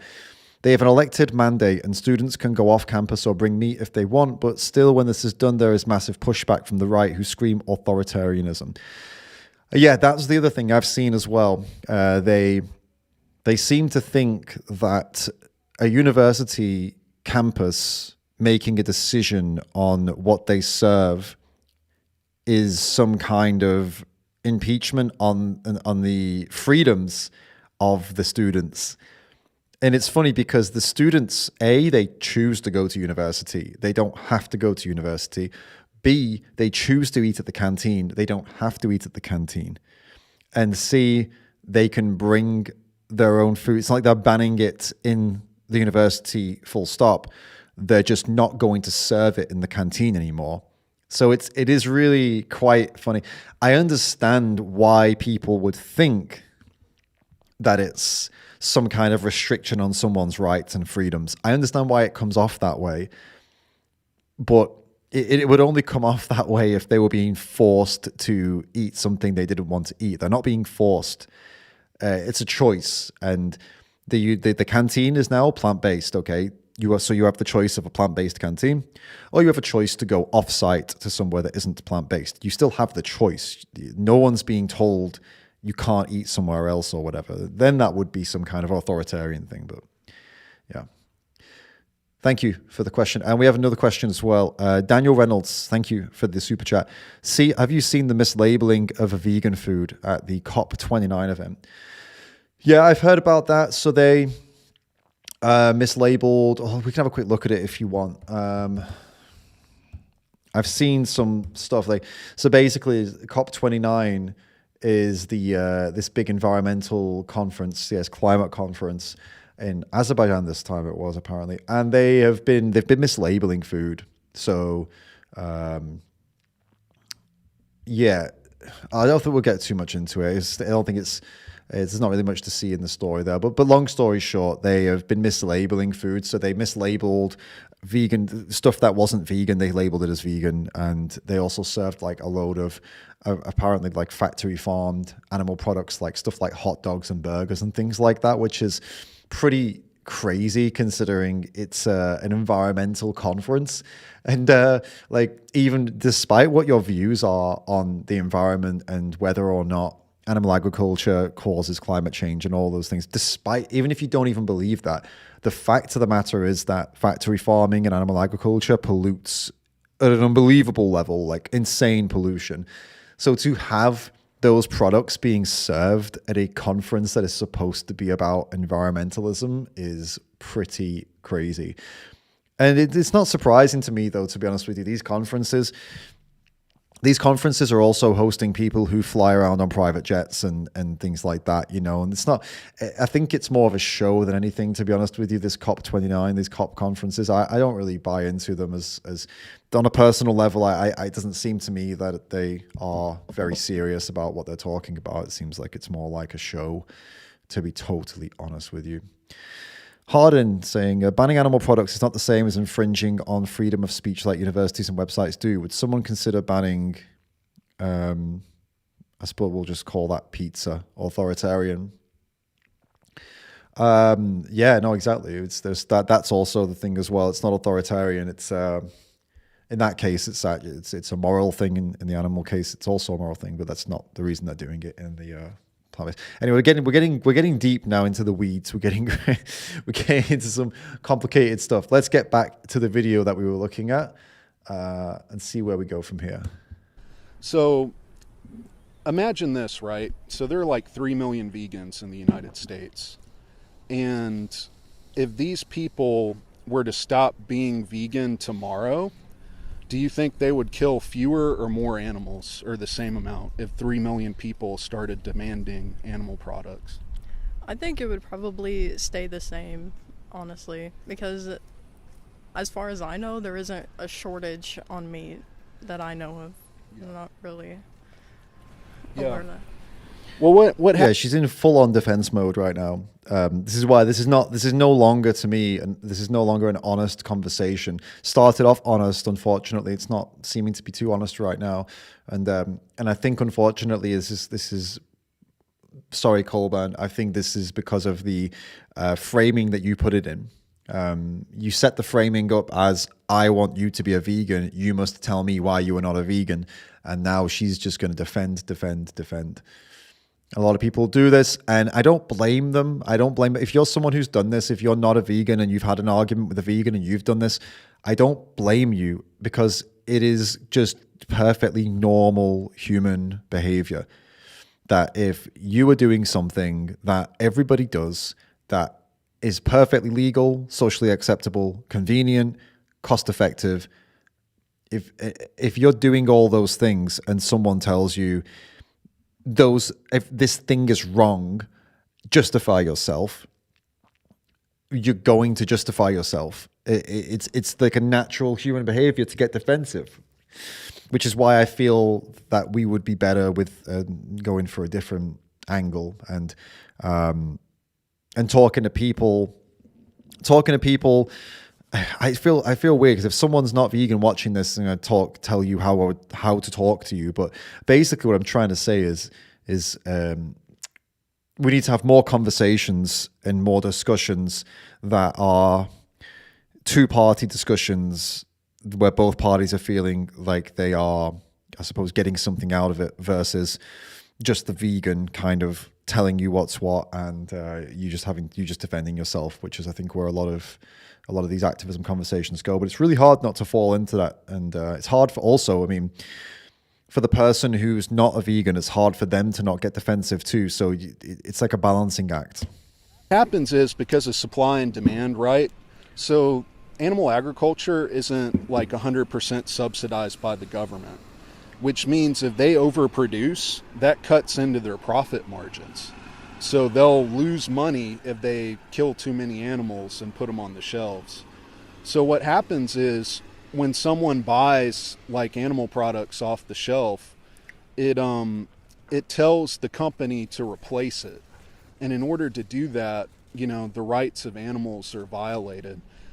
Dairy cows, for instance, are forcibly impregnated. A farmer will like shove their entire arm up their anus to like grab their uterus and inject them with semen. Once they're pregnant, they have to be pregnant in order to produce milk. They take the baby cows and separate them from the mothers, and the mothers go grieve the separation. They try to get back with their babies. And, the males, because they can't produce milk, are either killed immediately or they're sent to the quote-unquote beef or cow flesh industry, to where they're killed about 2 years later, when they can live up to 20 years. So when a person buys like a gallon of milk, for instance, they're giving money to that industry. They're telling the farmer, like, this is okay to do this on my behalf. What are your thoughts on that? I think that makes a lot of sense. Yeah. Cool. So he is right, of course. Everything that he just said is 100% right. And there was a lot there, by the way. But his information is spot on. And I don't think whenever I'm watching the vegan, I don't think that I'm ever going to say like, oh, their information's wrong. Very rarely is that the case, What usually is, or what can be the case though, is how the conversation goes. And unfortunately, you see, again, what are your thoughts on that? Yeah, I guess I agree. And that's just a sign that's glazed eyes, glazed over, hasn't really probably listened at all, and is agreeing because she doesn't have an argument or an answer, because she probably didn't listen to it properly. And that's also a thing that can happen when we vegans. We like to lecture, don't we? We like to lecture. And Colburn, I don't want to sound like I'm being harsh on Colburn or any of the activists here, but I'm not gonna, I would hate to sit here and watch other activists and simply just say, that's amazing, that's great, you're the best, because at the end of the day, I'm sure they appreciate, and I'm sure you appreciate that I'm trying to do something that helps us as a movement, you know. And in this case, yeah, it became a lecture. Started off really well, but very quickly became a lecture, and I think that's why he's losing this individual and not moving in a way that would be more, I suppose, more productive. I see Sulkiest Drum says, vegans don't know nothing. I love meat. I would eat chicken meat in front of you because I really don't care about veggies. Interesting. Sulkiest Drum, we're going to call you. Sulkiest Drum. So you would eat chicken in front of us because you don't like us, is that? Okay. Cool, I guess. I mean, what do you even say? Well done. I hope you find something more useful to do with your time than eating chickens in front of people who are trying to help chickens. Seems like quite the waste of time, to be honest with you. And I would hope you would do something more productive with your life. I mean, God, there's so many things you could do with your life. Imagine you could go and do some work. You could go and do some work for homeless people. You could do some work for children in need. You could, I don't know, just go help a friend build a fence or a shed. Many, many things you could do that would benefit you more personally than finding vegans and eating animals in front of them. That's my take on that. Would this Peanut and Fred thing have happened in a conservative state that didn't have that going on? I do not know. If I say that word, though, YouTube gets funny, so I'm not going to say it. But yeah, I don't know. Let's see how this goes. My prediction for this video that we're watching now, my prediction is that this lady is going to not say, I don't know, she's either going to become a yes person and not say too much about much, or could do a massive U-turn and actually be really good. But I'm feeling that she's not too into it, and it's probably just going to kind of plod along, and I think Colburn's going to get a lot of information out. And I'm trying to remember, I have a little bit of short-term memory loss. So we've addressed that, you know, if we pay for animal products, it's going to cause more animals to suffer. Right. The second part was that you like the taste of steak. So I really like steak too. Like I really enjoyed eating animal products. I ate animal products for 24 years. And once I saw what was happening to animals and it stopped being a conceptual idea in my brain that, hey, you know, the animals die for me, when I actually saw what was happening to them, like I had to stop, you know. So I guess the question I would ask is, do you think that taste justifies animal abuse? I would not say so. Yeah? Yeah. Would you say that slitting a cow's throat and cutting their head off is abusive? I would say so. I think that there would be better ways of going about it still to keep the meat market here, but just not be so violent and degrading for animals. What's your conception of a better way to kill someone who doesn't want to die? Well, like, you know, they have the lethal injection for people on death row, but I think that would probably be the best way, the most humane way, I would say, but yeah.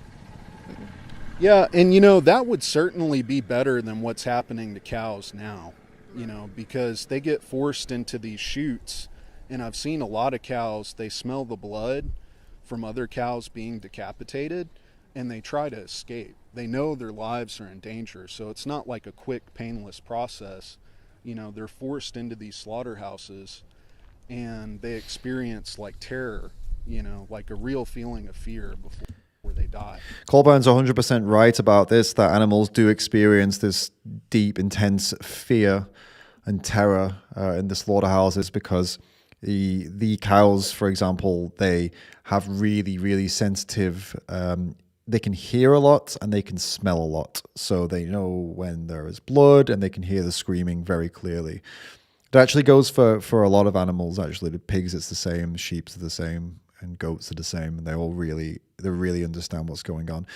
Chickens, they actually communicate really mostly vocally, and they make a very specific sound, like a danger sound or a pain sound, and so they all know what's going on as well. And it truly is horrifying. And it's a shame here with this conversation because it is going the way I thought it would go, in that because the framing of this conversation is, I want you to be a vegan. Why won't you be a vegan?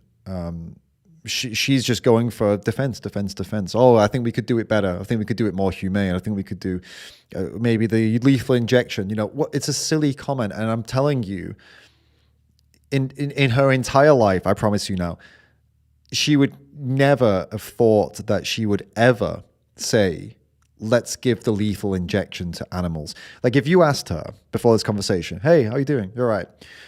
Would in any world, in any situation, do you think that you would ever say it's a good idea to give animals a lethal injection? Like, for example, for a steak, right? Do you think, like, we get a cow, right? And we give them that really toxic chemical that we use to kill people on death row. Should we give that to a cow? She would never. She'd be like, no, why would I say that? It's so weird. Like, in what scenario would I say to give the lethal injection to? Is the cow sick? No, not sick. Just a cow. Just walk. No, of course not. And then, this conversation, she says it. And it's not even, I don't even think it's not even her fault. It's not even the fault of the people that we're talking to, that people say these kinds of things to us. And I think we do blame people a lot. We say like, oh, this person said this thing. They're an idiot. Oh my God, they're so stupid. Oh my God. But it's not them. That's not her. And most of the conversations, the debates that I've had and conversations that I've had in the streets, you're not talking to them in that moment. You're talking to a version of them that is in pure defense mode. All they're trying to do is fight against you because you have framed it as a fight. You have gone over and you've said, defend yourself. Why are you not a vegan? And because, like I said before, because the whole world pretty much isn't vegan, because it's so normalized, and because to eat animals, and because it's so easy, convenient, etc., then they're going to come up with all sorts of excuses, all sorts of silliness. Some of it's going to be really silly, like giving the lethal injection to cows, or plants have feelings and plants scream, and all these things are going to come up, not because they really believe it, not because they suddenly decide that, oh, plants have feelings. They don't really believe plants have feelings. It's just pure defensiveness, and it's because of the framing we've set things up in, I think. I actually think the blame, when this happens to me, I think the blame more lies on me than it does the person I'm talking to. It's because I've created a hostile environment where they now feel like they need to defend themselves. And that is the opposite of what I want to do. I want to create an environment where they feel that there is wrong here. They feel that what's happening to animals is wrong and they agree. But it's an environment where they also feel empowered to change. They feel that they can change. They feel they can do something. And it's coming from them. It's not coming from me. It's not like I'm telling them to do something. They feel like they can and they want to do something. That's what I think we need to go for sure. But and this is no shade on Colburn, by the way. But he's doing a good job. His information's solid. It's just the packaging could be better, I think. Well, it could be different. Better is subjective, right?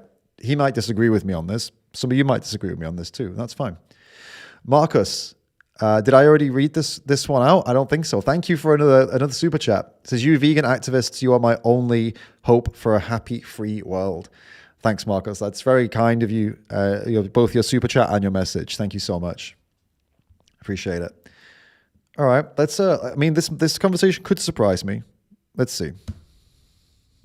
And yes, I would agree that the lethal injection, like if there were some type, like they used to put dogs to sleep and stuff, which I'm not sure if humans could eat that afterwards, if it would like affect us.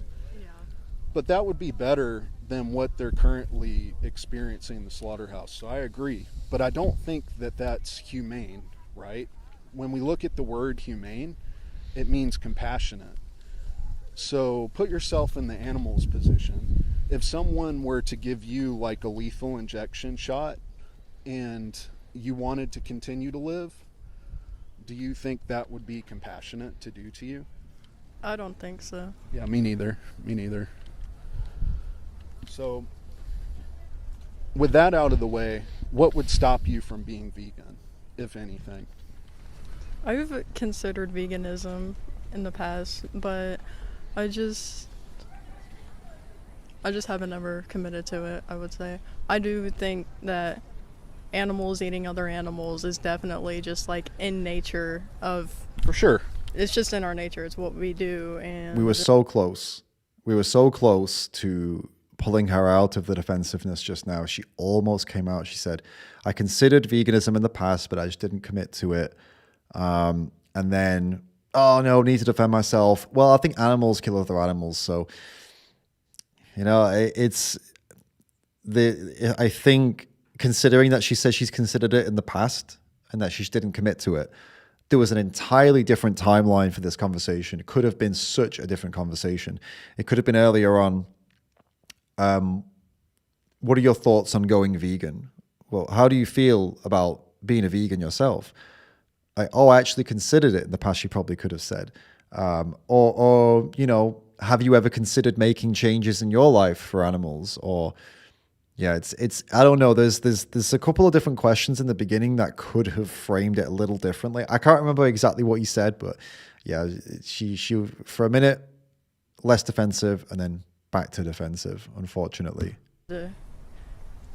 It's nourishing, and I don't see a problem with eating animals. Animals eat other animals. Do you see a problem with... See, that's really funny because I said that animals eat other animals, right? She hadn't even said that yet, but I could see that's what was coming next. And this is not a gotcha. I'm not like, oh, I'm so smart, but I'm just saying this is how most people end up responding to vegans because of the way that we frame it the same every time. They respond the same every time.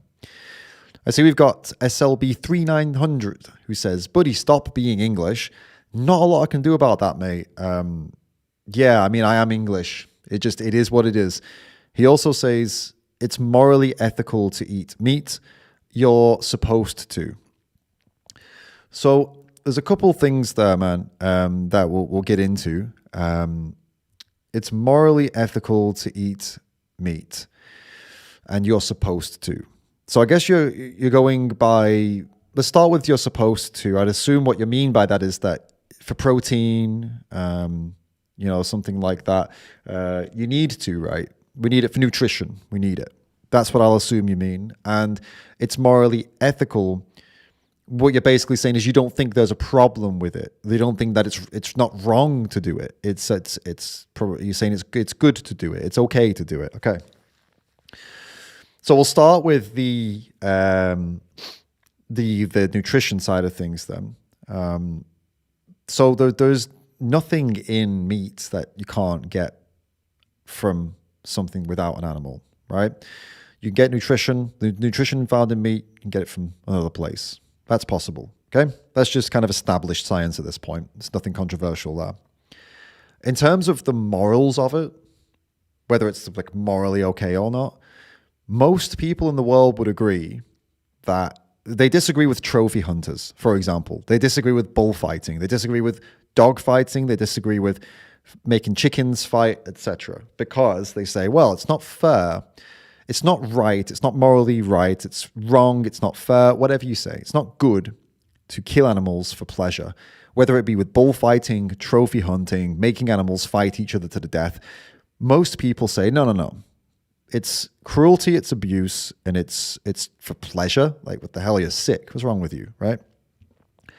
Now, we can be healthy, and we can eat things that are not meat. We can eat things that are plant-based. We don't need to eat animals or animal products to be healthy, right?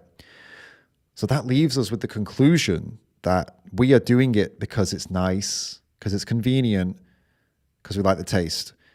All these things basically come under the category of pleasure. It's more pleasurable to just grab something off the shelf. It's more pleasurable to eat the things that we're used to. It's more pleasurable because we think it tastes better. That's not so different from the reason that somebody goes and kills a bull in a bullfight, or shoots an elephant in the head, or forces dogs to fight to the death, or forces chickens to fight to the death. They all do it because they like it, because it's pleasurable to them. Well, in this case, in the case of eating meat, in the case of eating a burger, it's not for health. It's not for necessity. You don't need it. It's not for survival. It is just because we like it. Now, obviously, bullfighting and eating burgers are two very, very different things. But in terms of the reasons behind them, very, very similar. It's violence for pleasure. That's it. So I would disagree with you. I would say I don't think, for the vast majority of people in the world, I think actually it is morally wrong to eat meat for the vast majority of people in the world, because the vast majority of people in the world can choose to eat other things, but they choose to eat animals instead because they like it. It doesn't make them that much different from somebody who kills a bull in a bullfight, really. Obviously, the world is the way it is, and these bullfighting isn't normalized. It's not a normal thing to do as eating meat is. So obviously it doesn't make sense to call everybody animal abusers the same way you call bullfighters animal abusers. I'm not saying that. But I'm saying if you're against bullfighting, if you're against hurting animals, trophy hunting, things like that for pleasure, please find it in your heart to not do it yourself. Don't hurt animals for pleasure. Don't eat the burgers. Don't eat the animal products. Don't use the animal products, because ultimately it's just because you like it, just for pleasure, isn't it? So I'd hope that you consider not doing that anymore, so that you can stand with us against all of these things, including the things I mentioned, the bullfighting, the hunting, including eating meat, including the leather industry, the fur industry. Most people are against the fur industry. It's also a very good thing to not be involved in, because it's the same thing. So killing and abusing animals for fashion ultimately is for pleasure, isn't it? That's all I've got to say about that. All right, let's see how this video finishes off. Let's see if we get a good conclusion or not. Well, let's take the example of a lion, right? Because I hear this one a lot as an activist. You know, lions eat other animals, so therefore it should be okay for humans to eat animals. What separates us from lions, right, is that we have moral agency. So we can think about acts and whether they're right or wrong. You know, you yourself have said that you think causing terror and suffering to cows is wrong, you know, because they haven't done anything to us. They're innocent. Right. And you know, lions also rape other lions. They also kill the cubs of other lions. But we wouldn't look at that behavior and like go in front of a courtroom and say, hey, you know, I killed this person's kid because this, you know, other lion, because lions do it in the wild, right? Right.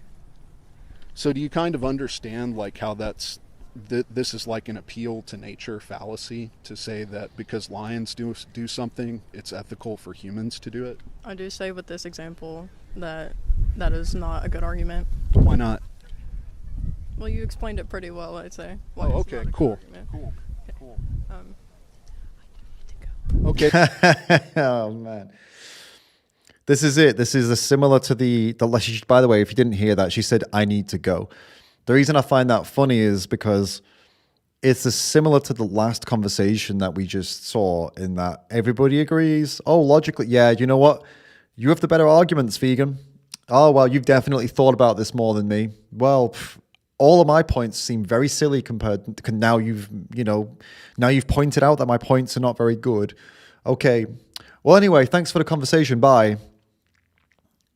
And this is the problem. And it's not like the vegan here, Colburn, I don't think he did anything wrong. His points were really good. He had good, strong arguments, and he was technically correct, logical. But at the end of the day, it doesn't always matter.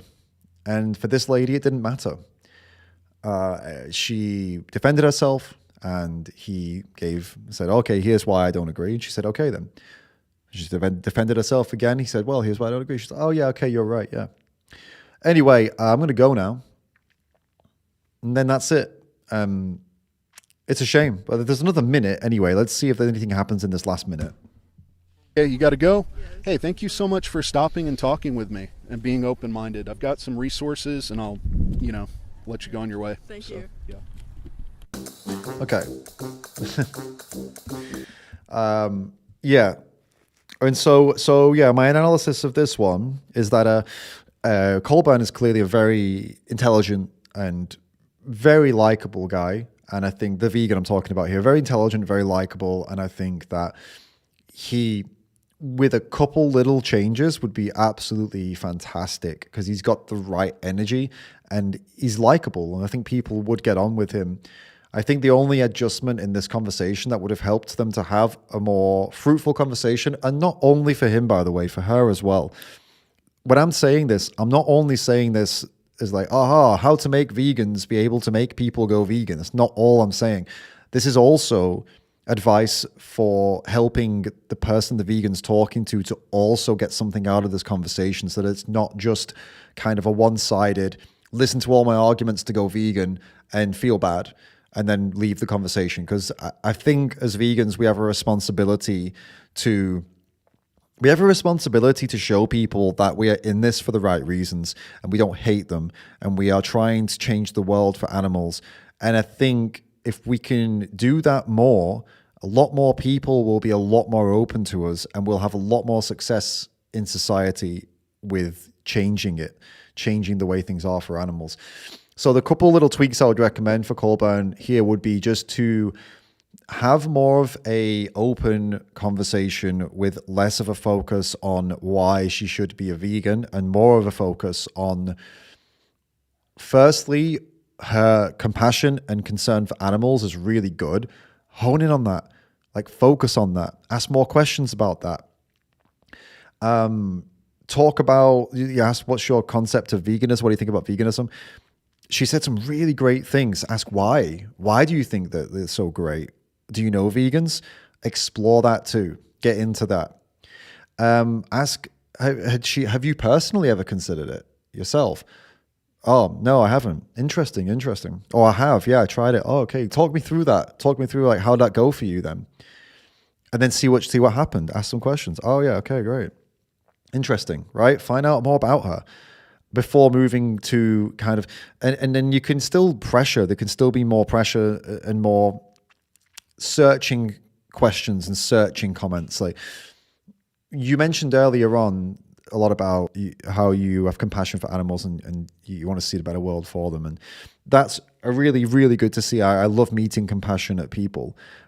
What changes do you think you could make in your life today to make that world more of a reality, to make the world better for them? Like, if you could think of anything, what do you think you could come up with? And let her answer like, oh, I could do this, I could do this, I could do this.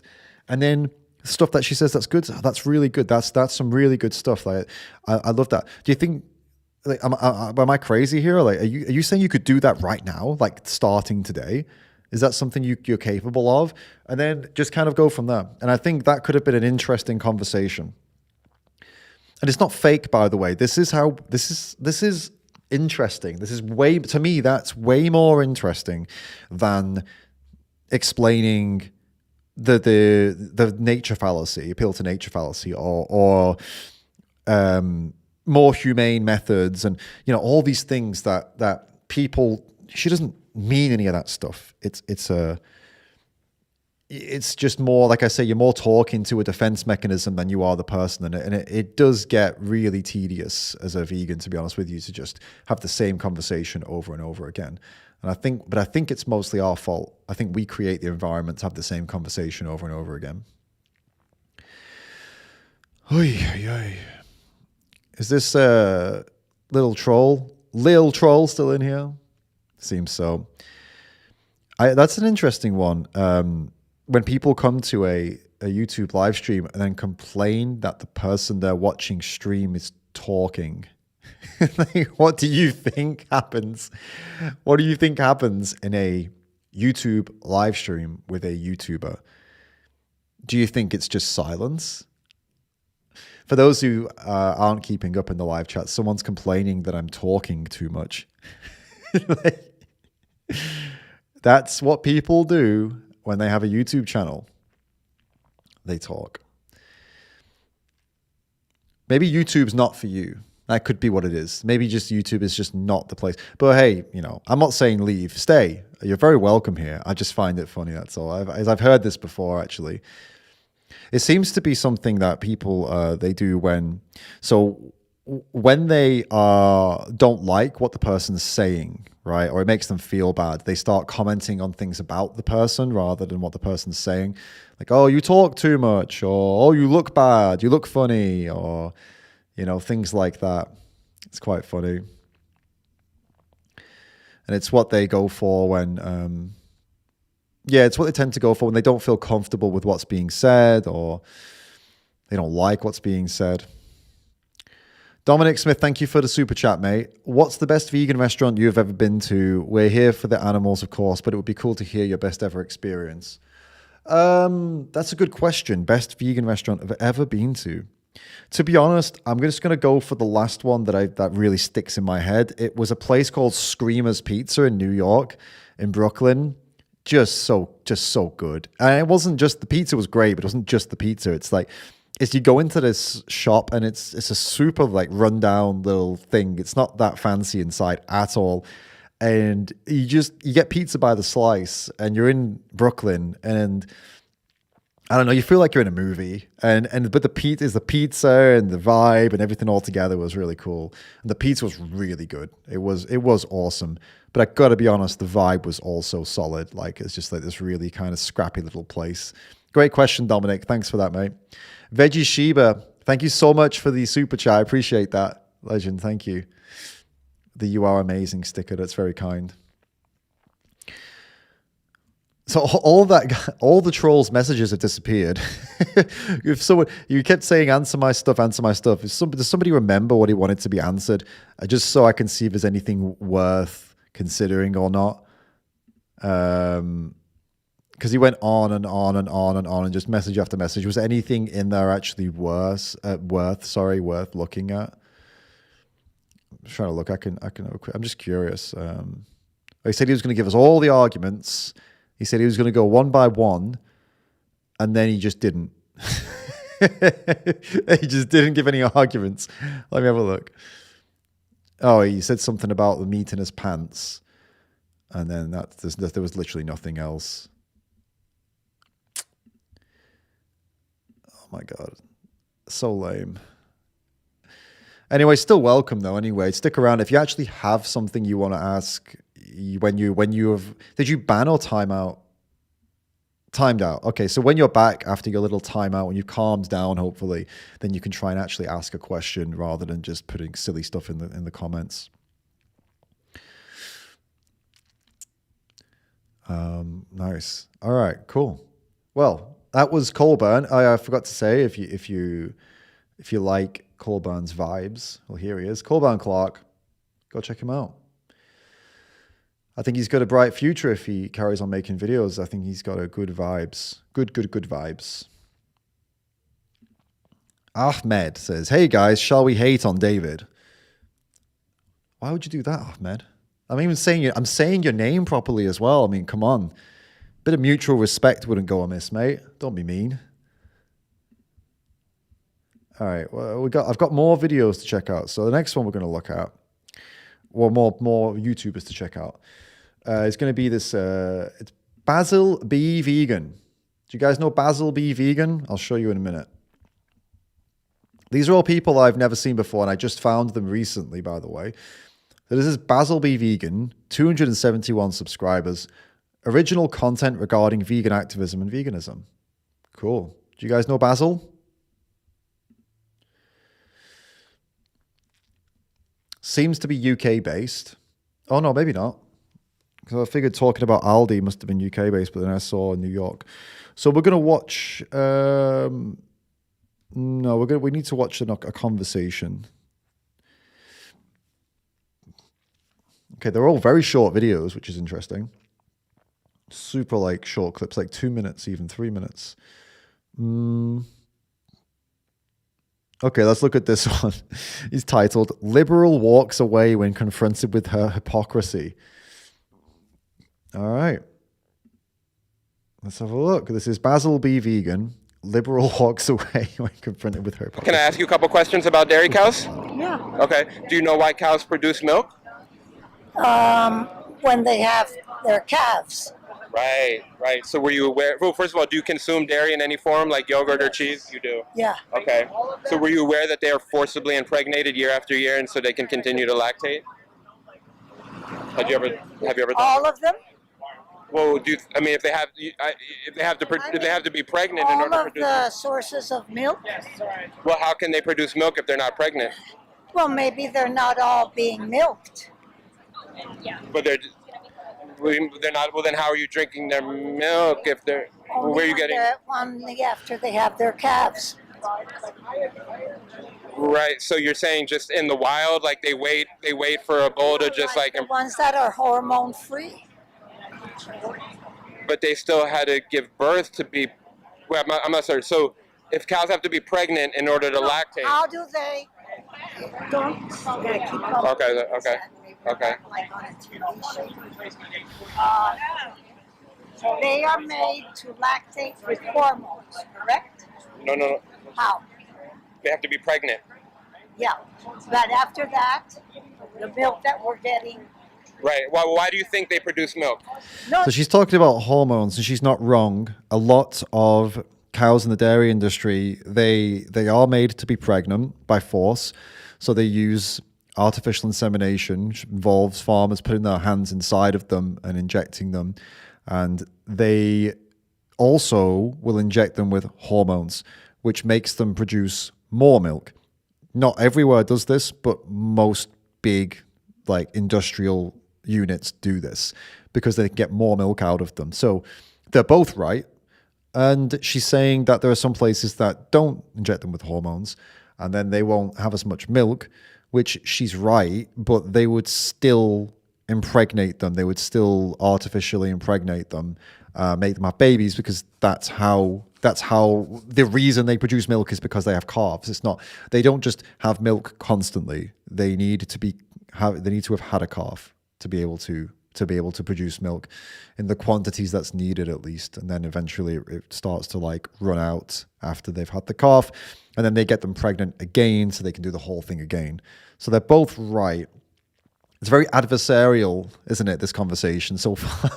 The activist here, Basil, is I don't know what happened before this. Maybe there's a reason that the intent is so intense right now, but he's quite adversarial here. He's being quite combative. I'm not sure why. Mark, thank you so much for the super chat. Thank you, mate. Animal rights, an emerging concept. Nothing else in the world, not all armies, is so powerful as an idea whose time has come, by Victor Hugo. Thank you, Mark. That's a really good quote, mate. And you are right. You are right. Ideas are absolutely powerful, and the idea of being good to animals and stopping all of this horror is a powerful idea that is catching on, and I really hope in our lifetime we see some massive changes. Okay, let's see if this continues to be adversarial, or let's see how we go. No, I'm asking you. Right, they produce milk for their babies, just like humans. Right. Right. So when they continue and they don't have babies, why? No. Well, in the industry, dairy cows, first of all, these cows have been selectively bred to produce more milk. So we take the babies from the moms, so we can drink their milk. What do you think happens to the boy calves in the dairy industry? The boy calves? Do you think boys can be pregnant and produce milk? They probably become what's it called? Calf meat. Veal. Right. So they're killed. Right. Okay. And then. Do you consume meat? No. Good. Yes, I'm vegan. We're all vegan. So still, it's an interesting interaction, isn't it? It feels a little bit disjointed. They're not really understanding each other so much. I want to pause for a second. Quickly, I'll respond to this. The Glorious Content, who says, I love watching this show while eating pork chops.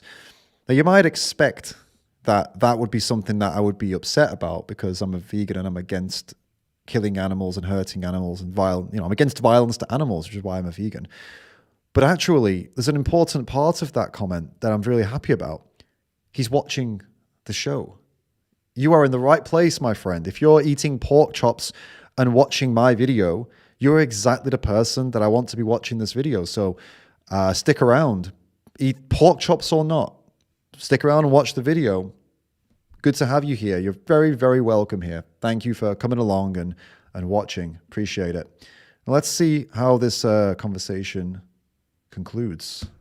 Okay, so would you personally kill a cow who doesn't want to die? Kill? Would you slit the throat of an animal who doesn't want to? No. Okay.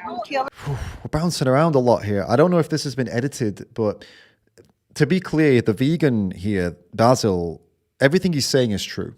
Everything he's saying is true. What they do to the cows, how they impregnate them, take their babies away, I think he said as well. It's true. They take their babies away from them just so they can milk them. Then they get them pregnant again, take their babies away again, milk them. They keep doing that over and over again. They kill any males that are born. They kill them so they can sell the meat. These are baby boys, by the way. They'll do that with the baby boys. Any baby girls, baby girl calves will just have the same life as their mum did. Just impregnated, milked over and over again. And then they will go to a slaughterhouse where somebody will do those things that he's saying now. They shoot them in the head and they pull a knife across their throat. It's truly just incredibly violent. But this conversation is very odd. I don't know why. I can't put my finger on it. It just seems like they're about to have a fight the whole time. Any animal, not even a fish, because I wouldn't be able to do it. Okay, but do you understand when you consume dairy products, you're paying somebody to still kill them? Yeah. Right. So you see how that's kind of hypocritical? Well, I mean, what is this, like a confession booth? Oh my God. She said, what is this? Some kind of confession booth?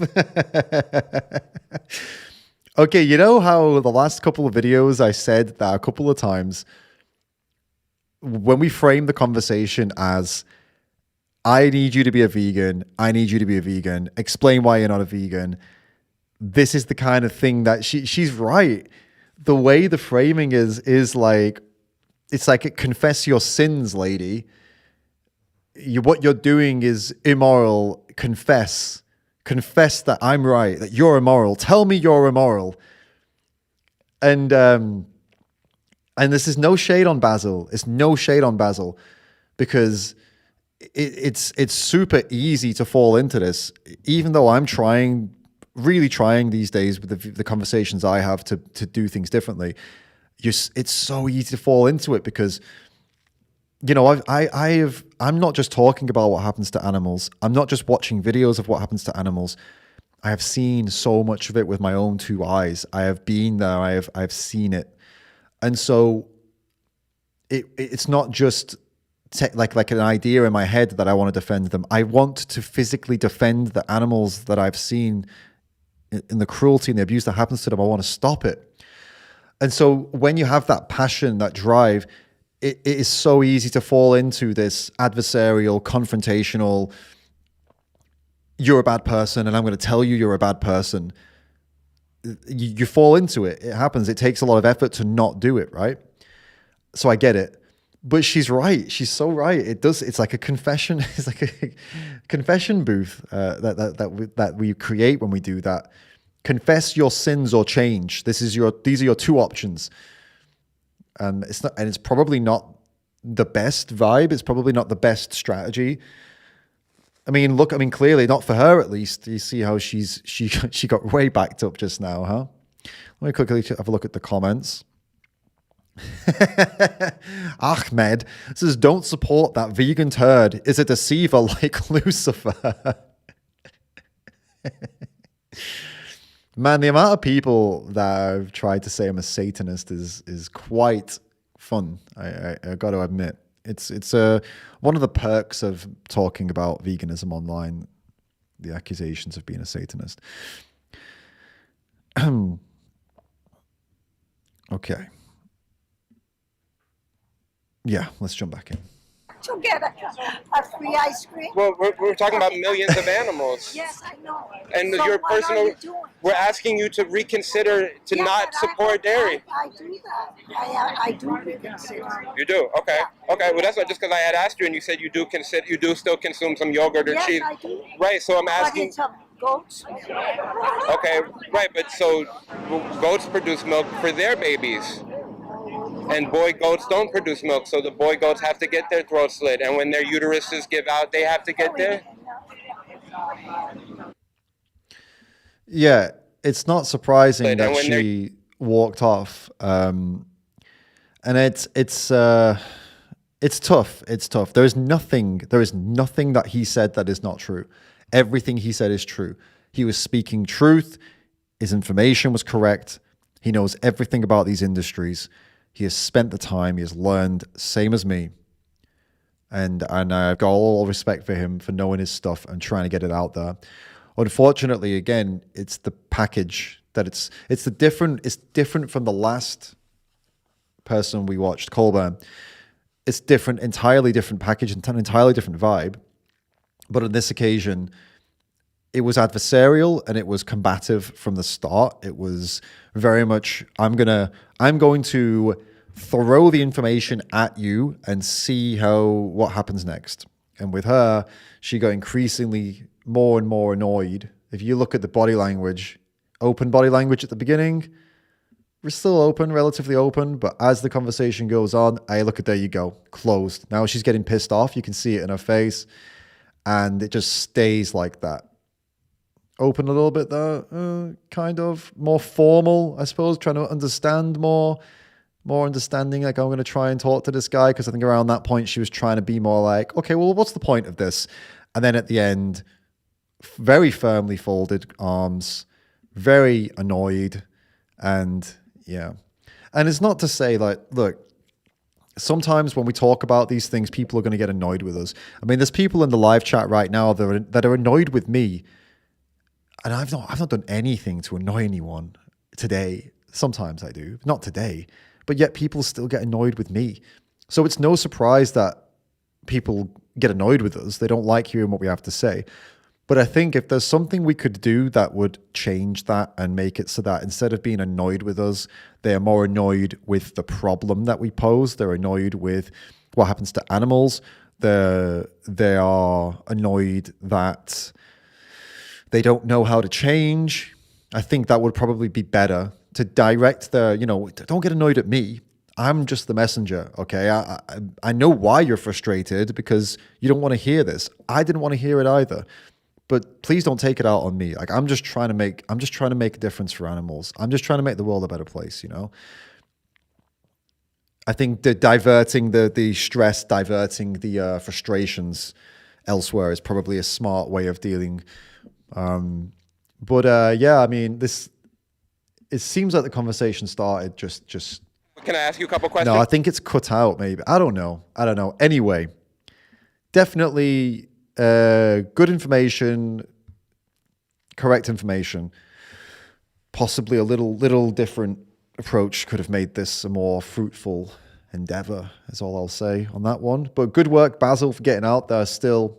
This is Basil Be Vegan. If you enjoyed Basil Be Vegan, if you want to watch more Basil's stuff, if that's more your vibe, then go and drop him a little subscribe. And thank you for getting out there, Basil. And this for everybody that were watching today. I mean, I'm not the gospel. Yeah, I don't know everything about everything. This is just my opinions, but I do know something. I have massive respect for all the people who get out there and talk to people about animals and veganism. It's super important, and I hope that my points come off well. I hope I hope they reach you with the intent that I give them, which is that I just want to for us to be the best we can be. That's all. Maybe they'll disagree. Who knows? But you're welcome to.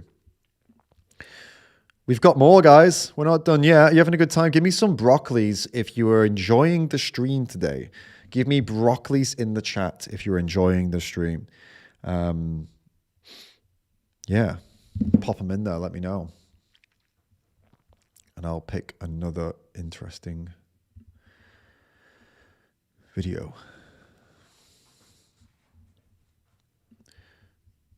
There are broccoli emojis. Yes.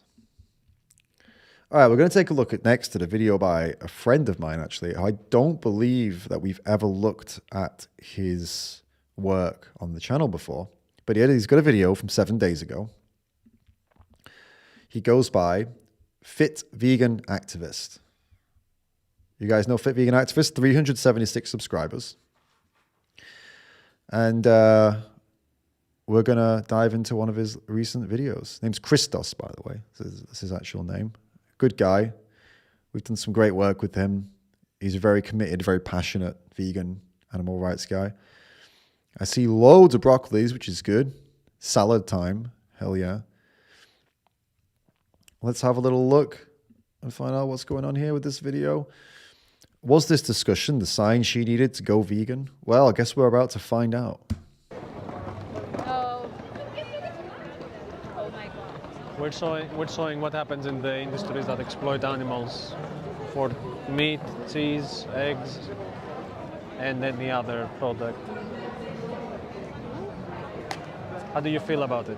I know I feel not good. Not good, huh? I eat a little of beef, but not so much. Okay. But my dream is stop. To become vegan. You know the meaning of the word? Not become vegan, but don't eat beef of cow. Beef of cow? Yes. Why not? Because the environment and the global. Okay. Understand? Yes. Because of my the environment. English is not good. My husband speaks good, but Where are you from? I'm from Brazil. Brazil, okay. But I understand because the stuff gas stuff. The gas, the emissions, you mean? Yes, the warm. Global warming. Yes, I understand what's happening. We are- got the florist. We are showing all of the industries, but not for the environment. Okay, we're showing it for the animals. Okay, I understand. Do you know the meaning of the word vegan? Feed the man meat. No, I have so many friends vegan. Yes. Yes, don't use anything about the perfume and Yeah. clothes. Nothing. I little. I mean a little. I mean a little, not so. You are a little vegan. Yeah, a little. Okay. Understand? I prefer don't use the perfume or the clothes with make of From animals. From animal, yeah. So would you But say you are against exploiting animals? You don't like it? No. Okay. I don't like exploring. No. So she's good. She's telling him some good information there. She's saying she doesn't use clothing or products tested on animals or that come from animals. She's saying she doesn't eat beef, I think she said, and she only eats some animal products. And Christos responded saying, so would you say that you're against, I think he said against exploiting animals, I think there's the word. And she said, yeah, no, I don't like that. I don't think it's good. So far it's interesting. It's interesting. And I think he's doing a good job here of using what she's saying and listening to what she's saying and kind of going with her and helping her to make a connection. Let's see if he can connect her with the stuff that she's already doing. So she's already changed behavior. She's already doing behaviors that are good for animals in her life. She's already doing things that are changing her life in ways that benefit animals. It's also that the wheels are turning. Okay, she's already in the flow. Let's see if Christos can guide her flow even further with this conversation so that she makes even more changes. And why not be vegan? Maybe I think if we are step by step, I think not so much. I think it's a little to become a vegan. I changed so many things in my life about food. Okay. I understand what you're saying. So you're saying step by step. Exactly. Okay. But I have so many friends don't eat beef. Can I ask you something? It's a hard question. Okay. If you are in the position of the animals, Oh my God. would you say step by step is a good answer? No, of course no. I want stand. I want stand. So. It's an urgent. Yeah, I know. The animal, they feel pain.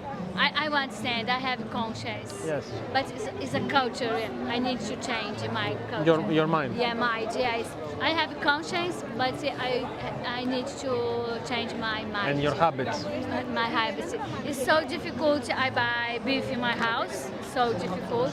I don't buy beef all the day, every day. It's so difficult. I buy beef in my house. So you can stop doing it altogether. Let me ask you something, because it's another hard question. Okay. Okay. Yeah. A lot of hard questions. Yeah, it's the hard questions today. That's why we're here. It's easy to have a good conversation when the people are also good. Are you noticing that? Like, even though the English is limited, she's very talkative and she's very kind. She's talking about how she's already making lots of differences and changes in her life because she cares. And so the conversation here in Christos is, to be fair to Christos, unlike the other people, this is a more, it's an easier conversation to have because they're already seemingly quite on board. But saying that, Christos is also asking good questions. Like he's rolling with the punches. Like she's saying what she does, and he's confirming with her. It's very good. It's very good from him. Good communication skills. He's not just jumping around or being like, I don't know. He's not stopping her in her tracks and telling her something. He's allowing her to kind of flow, and he's kind of trying to guide towards that. This was a really good question now. And if you were in their shoes, what do you think you'd want, Because she already is so empathetic. And so that's a good question. And she responded really well. You say you buy beef every once in a while, right? But you agree it's an injustice. Yeah. It's not fair. I understand. So would you say, well, let's take any other injustice. For example, I don't know, child abuse or rape. It's an extreme example. If you think it's wrong, you stop doing it. You wouldn't say, it's okay if I do it once a week or once a month. It's still wrong, right? Yeah, I know. So I'm trying to ask you the hard question so you can see it from the point of view of the animals. And from this day forward, you can decide how many animals will be exploited because of you. If you say 0, you go vegan. I know. So. This is what happens to baby cows in the dairy industry. Yeah. I understand. I have conscience, but I need to change my mind. Yeah. If you like any habit, if you figure out why you want to do it, then the how becomes easy. Yeah, I know. I understand. You wanna? I try to. This is give up it. This is our website. If you wanna scan the QR code. Yeah. All of the videos you see in there are from a documentary called Dominion. Okay. I saw in I don't know if it's the same in Netflix. Which one? I don't know. I don't remember the name, but about the cow. So Dominion maybe, or? I don't remember because many years ago. Yes. Okay. But so. Oh. But I think it's sometimes I think stop to eat so many times.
maybe you are not eating enough calories. After 1 month, I need to eat a bit.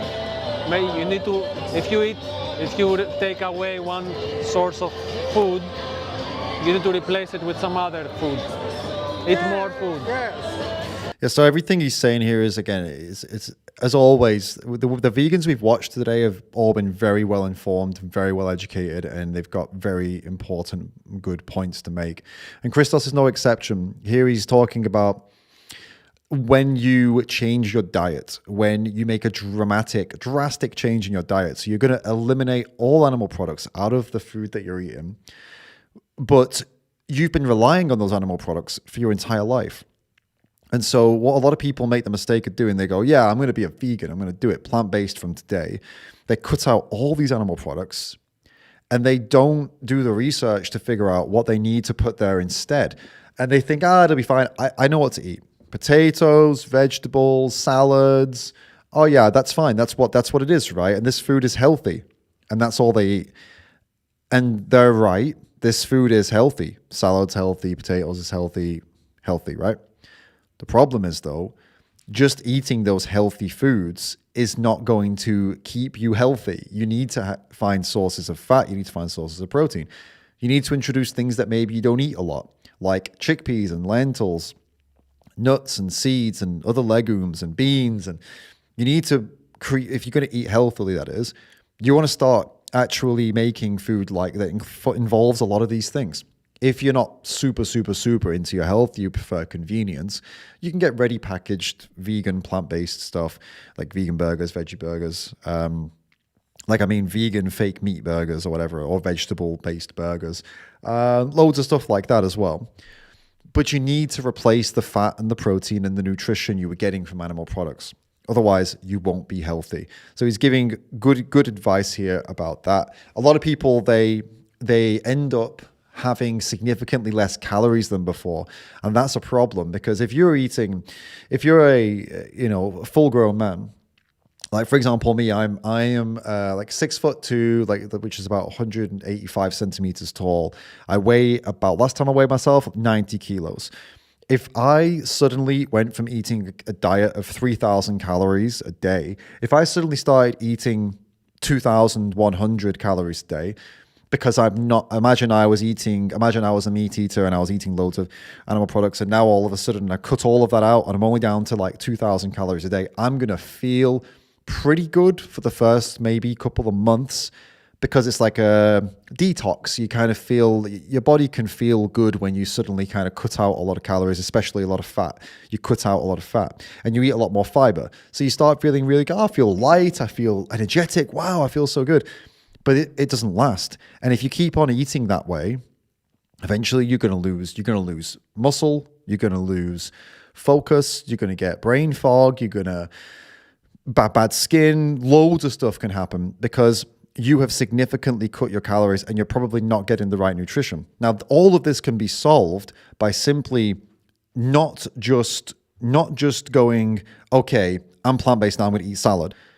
You need to relearn how to eat. You're relearning. So go and sign up to something like challenge22.com, which is completely free. It's run by volunteers like nutritionists and dietitians who will help you to relearn how to eat, right? Because you've been eating one way for 20, 30 years. Now you're going to learn a new way. And it's not like it's just there. Oh, it's super easy. No, it's an entirely new way of eating. And it's going to take a couple of weeks, maybe a couple of months to adjust your brain to like, okay, no, this is what I eat now, and making sure you eat all the right things. And it's just like, don't be scared by it. It's like anything. It's like if you make any big change in your life, if you move home, if you go to a new college, new school, a new university, you take a new job, the first couple of weeks or months can be very challenging. You need to figure things out. You need to learn new things.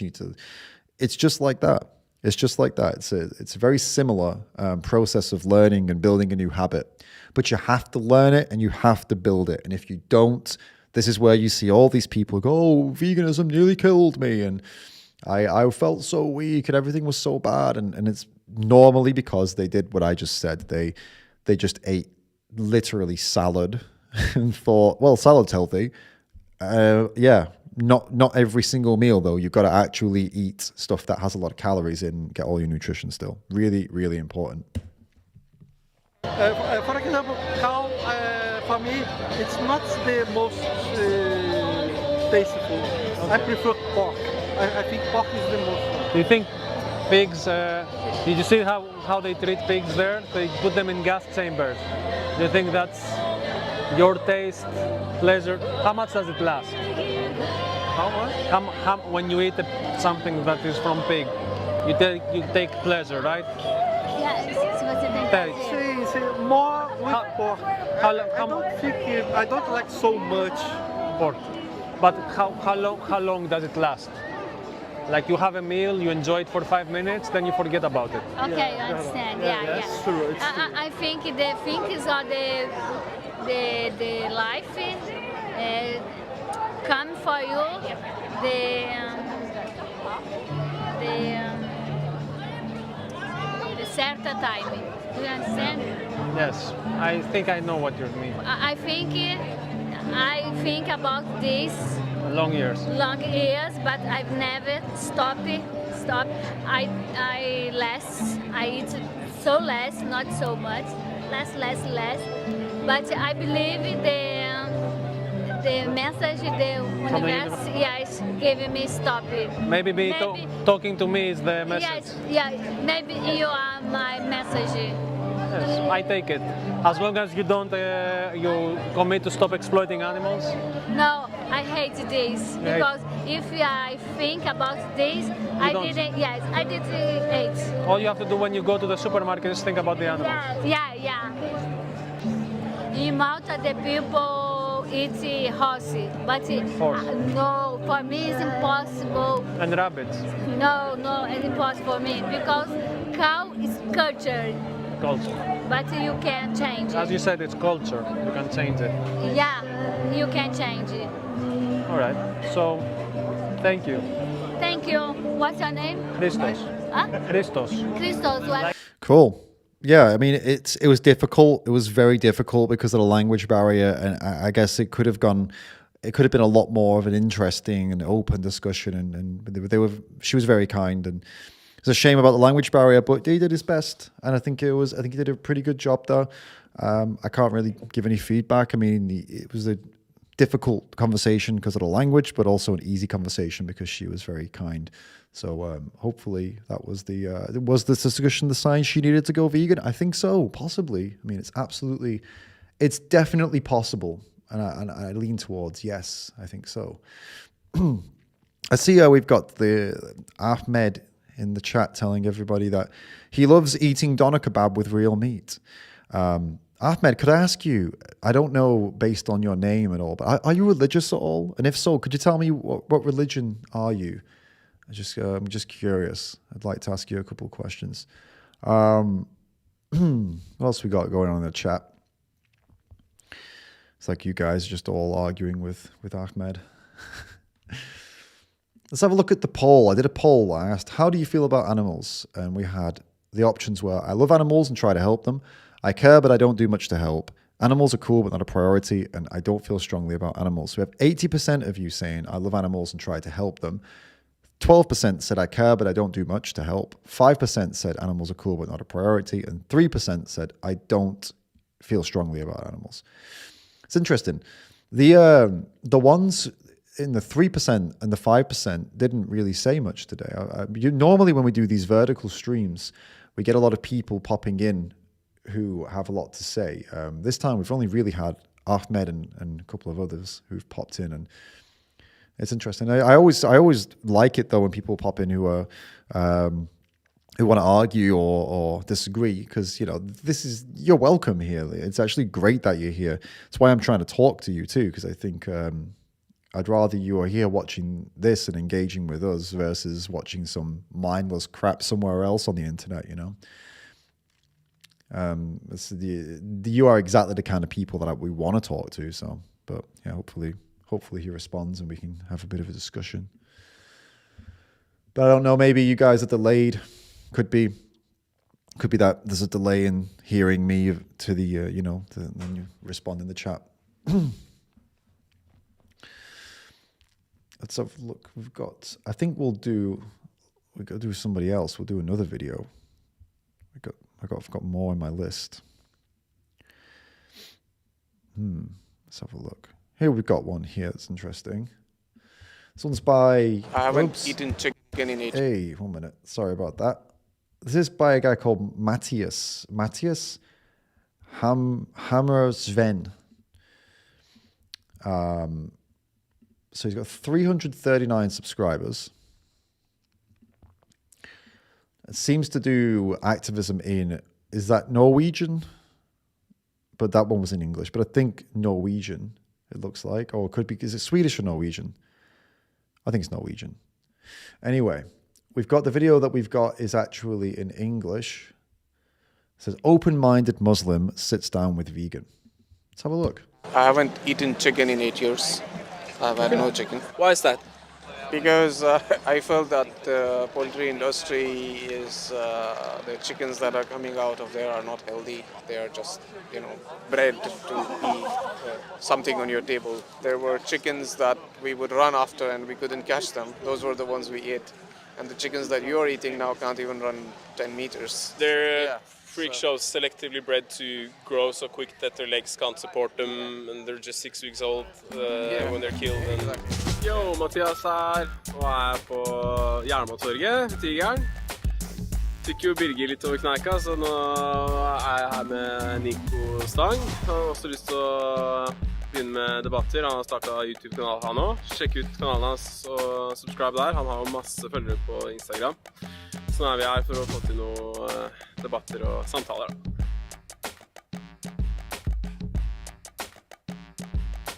Okay, we're back. Like I was saying, all animal products come from non-consenting individuals who all eventually are killed. From what you told me, it seems like you're agreeing with the principle that we should try our best to leave animals alone when we can. Yeah, I mean, for example, in my religion, Islam, there is a saying that don't make your stomachs the graveyard of animals.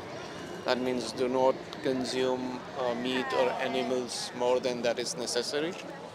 But on the flip side, there is another one that says at least have animal meat once in 40 days. So there's a kind of a moderation. I mean, you see a lot of people just excessively eating meat every day, which is not correct. And there's also another side where nobody eats meat. So that's also not what is favored. So it's kind of in the middle. Yeah. So if I'm right, the Prophet he ate meat like once every 40 days, like you said. Or? It is said that a person should eat meat once every 40 days, even if he has to beg. Okay. Because in the time when the Quran was written, they didn't have B12 supplements like we have today, and there's also no religion that mandates eating animals. So it's permissible, but like it says, no religion says like you have to. So there are many vegan Muslims as well. Yeah. So the thing is, vegan is always halal except for alcohol. But like you can never be sure of a halal stamp if there's meat, because you don't know what happened to the animal down the line, And if the animal suffers, it's always haram. Yeah. And the thing that I'm pointing out is that how cultures and societies and civilizations have been bred. It's super interesting because a lot of Muslims would have been very angry with what he just said. He questioned the Quran. He questioned the teachings of the Quran, and can't remember the last thing he said there, but yeah, and this guy is definitely a moderate Muslim because he's interested in listening, and he also quoted that the quote about "Don't let your stomachs become the graveyards of animals." So he's definitely more on the moderate side, and more interested in the more progressive ideas. But from my experience, many Muslims would get super angry if you approached it the way that Matthias just approached it. This is just like an FYI to you guys as well, as to generally with religious people, whether they're Muslim, Christian, It's pretty much those two, I suppose. I think actually with the Jewish religion, I think the Jews tend to be more open to the ideas of being good to animals because there is actually like a sect, I don't know too much about this, but there are actually sects of Judaism where they are vegetarian because of some old scriptures or some parts of their holy scriptures that actually talk about that. So I think they're more open-minded as well. At least the Jewish people I've spoken to about veganism have said, oh yeah, like most Jews know somebody who is a vegetarian because of some of the Jews. So I think they tend to be more open-minded, but Christians and Muslims tend to be, especially if they're proper religious, not just like kind of casually religious, if you question their holy book or question it, basically any part of it, to them it can be as if you're questioning the word of God, and it can be quite it can cause quite a distraction, let's put it that way. It's a distraction to the conversation because at the end of the day you just get into a fight and you can't talk about the animals anymore because now they're offended, and it just creates this. So I would say if you're going to get into it with somebody, best thing you can do is just ask them, does your holy book say you have to kill animals? Does your holy book say you have to eat meat? They will say, no, it doesn't say I have to. And if they say it does say that they have to, then you say, well, you could say something along the lines of, well, I know vegan Muslims and vegan Christians. Are they going to hell? So I don't understand. They're going to hell because they show compassion for animals? Is that what your religion says?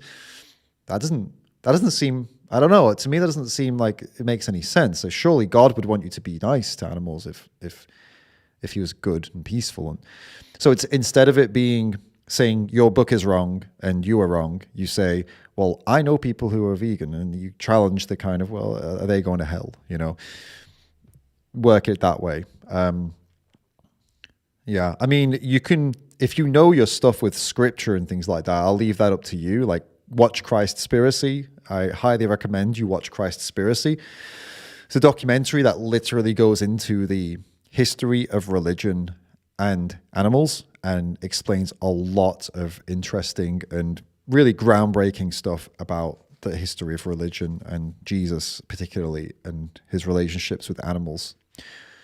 So if you wanted to get into those debates and actually argue about scripture, watch that, or go and follow Cam Waters, who's the co-director of Cowspiracy. He's got a lot of good stuff to say. You could watch my interview with Cam right here on the channel, just from like a couple of weeks ago. Highly recommend you check that out as well. I also have an interview coming up with a vicar. I interviewed a vicar who to talk about animals, to talk about what Jesus must have thought of animals, Christianity, how does Christianity link with animals, like what's the deal here?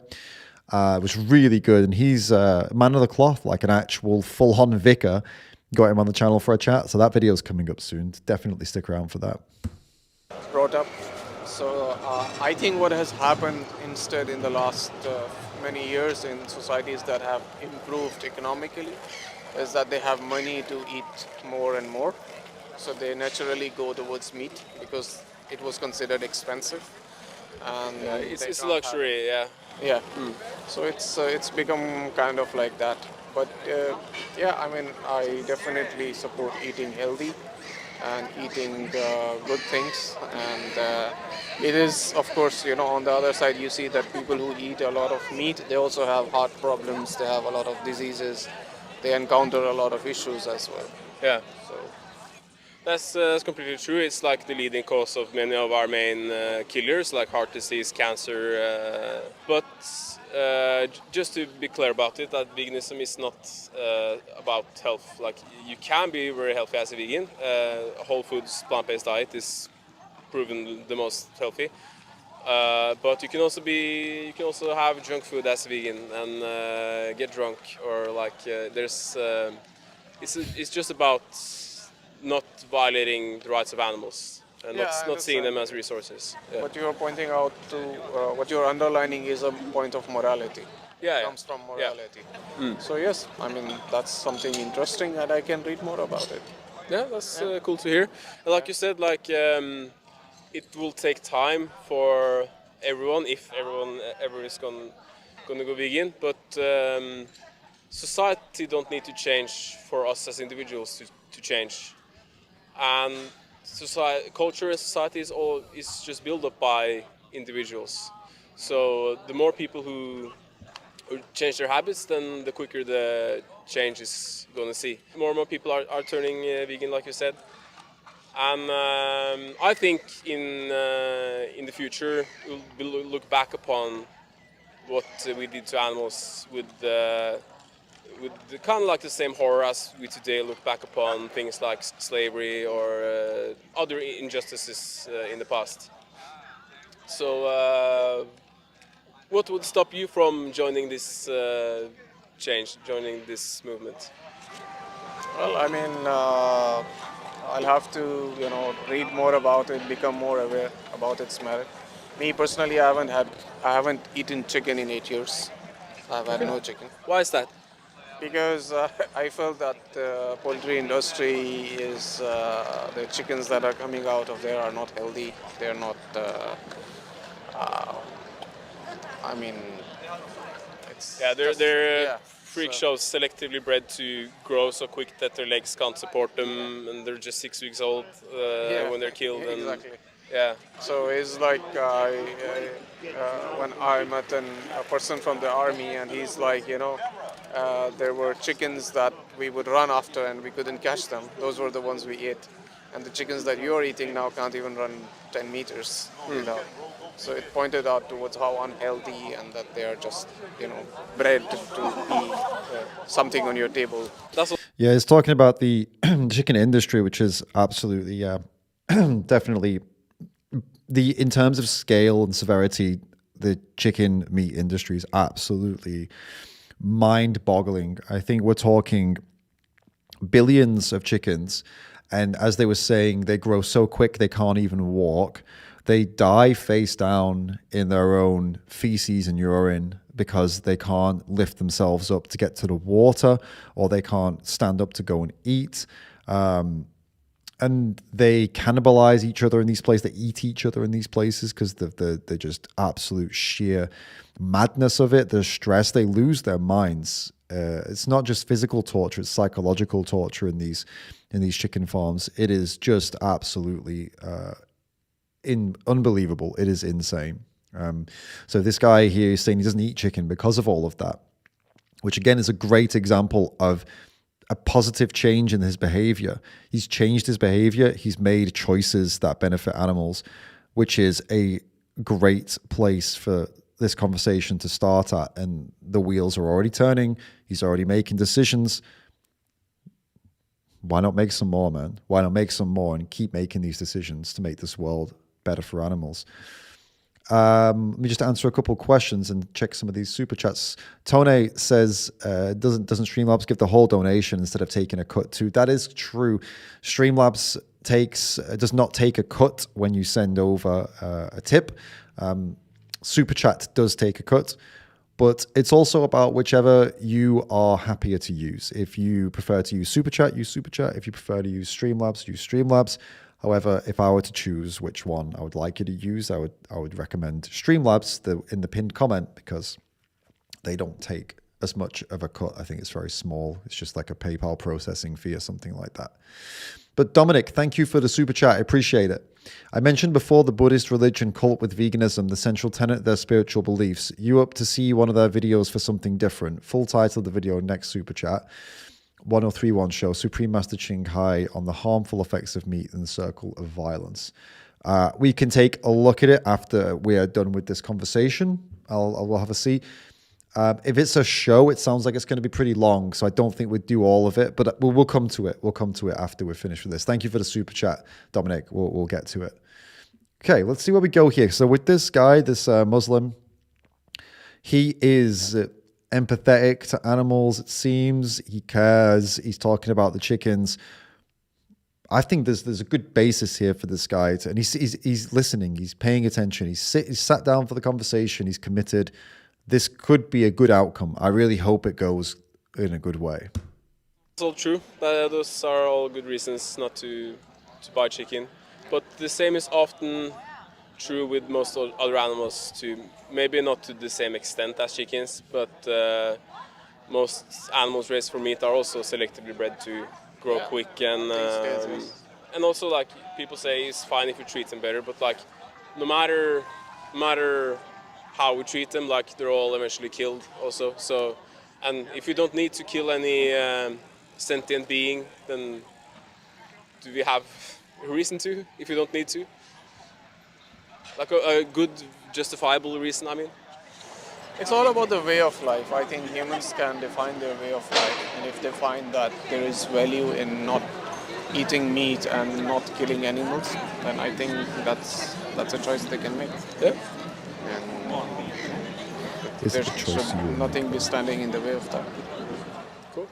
I'll don't think I need to hold you here forever, but I will encourage you to watch some documentaries. I can give you a card with some resources, and I also want to leave you with a perspective a lot of people think about, and that is the supply and demand. You know, these things only happen because people pay for them to happen, and even though most people aren't thinking about it, they are actually active participants in this violence through their purchases. So as long as you're not vegan, animals will go through violence because of you. And that's the main benefit of going vegan, that this is no longer happening on your hands, because of you. And I really appreciate you sitting down for a talk, and I hope Nice to meet you too. Yeah, I hope you got something out of it as well. Okay, so I think this was a missed opportunity. I'm sorry, Matthias. I think this was a missed opportunity. I think Matthias has got good information. He knows what he's talking about, and there's a good energy for the conversation. Unfortunately, though, I think he's missed an opportunity because this guy was quite empathetic, was quite open-minded, a moderate, could be said progressive Muslim, which is, to be totally honest with you, quite rare to come across just out there in the wild. In my experience, most Muslims are a little bit more conservative and traditional when it comes to this conversation. Most people are conservative and traditional when it comes to this conversation. And but this guy seemed pretty open-minded and progressively minded. What Matthias has missed here is instead of Matthias ran out of things to tell him, right? That's what happens if you're lecturing. At some point, you're going to run out of things to lecture. You got to ask. And he didn't do a lot of that, unfortunately. He didn't ask the guy many more questions. When you're talking to somebody, in my opinion, when you're talking to somebody about veganism, about animal rights, about animals, you want to be speaking less than them. You want them to be saying most of the things, and you to be much more careful and much more precise with what you want to say back. Because at the end of the day, it's not about me. When I'm talking to you about animals and veganism and animal rights, it's not about me. I've already changed. I don't need my opinions to be out there. What I need to know are what your opinions are. Because at the end of the day, what we're trying to do here is have a discussion where you learn things that maybe you didn't know before, and I can help you with that. I can help you figure some of these things out. I can help you understand why I'm a vegan. I can help you understand why vegans are vegan. I can help you understand what happens to animals. But to do all of that, I need you to talk more than me. I need to know what you already think. I need to know where you're at and how you feel. And I need you to open up. And if I don't try to get you to open up, or I can't get you to open up, the conversation is not going to be very fruitful for either of us, right? Because it'll become a lecture from me, and not many people like being lectured, right? And I think that's what's happened here with Matthias. So my tip for you for the future and for all vegans is to always ask questions of the person you're talking to and allow them to talk more, understand them, get to know them, and let that guide the conversation more than what you want to say. You will always find opportunities to make your points. during a conversation where you allow the other person to talk a lot more. There'll be opportunities because the same topics will come up, but it's better when the other person is doing more of the talking. That's for sure. Matthias, well done for getting out there. Great work. I hope that feedback helps. And let's check the suggested video then Dominic sent over. This about the Buddhist religion or cult or something. Wait, no, why is it not copied? Give me a second, guys. I'll get this set up. No, okay. Everyone's still doing good in there. Everyone's still having an interesting time. It's been good to watch some of these conversations and find out what's going on out there in the world.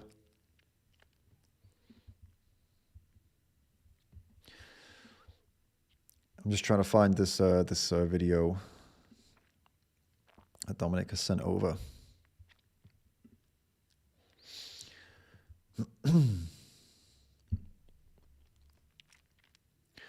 Yeah, so I'm living in Zagreb now, Croatia, and looks like we're about to start up We the Free here, We the Free outreach here, which is going to be pretty cool. So there'll be some more content coming from here, some more content getting out there in the wild and having chats with people and trying to implement some of the advice I've been giving to other people here to see if I can do it too.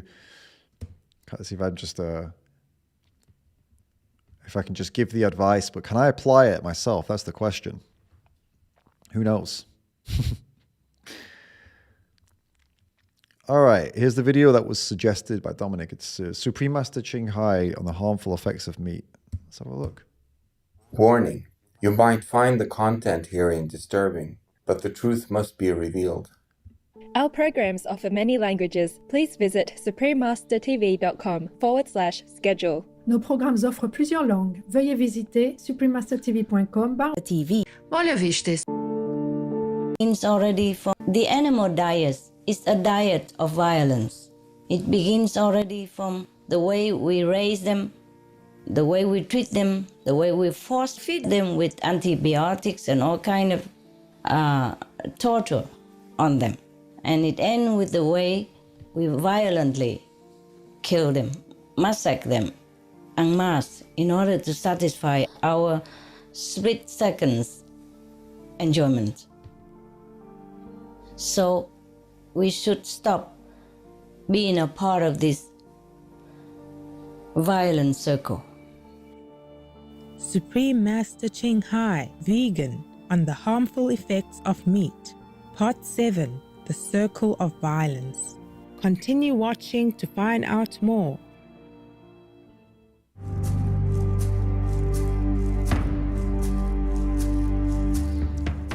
Ofela Xuan, that means how are you in Sesotho? Guys, I'm gonna have to not watch this. I just realized here, as you can see, it's got an age restriction on it, which basically means it will eventually mess up our video.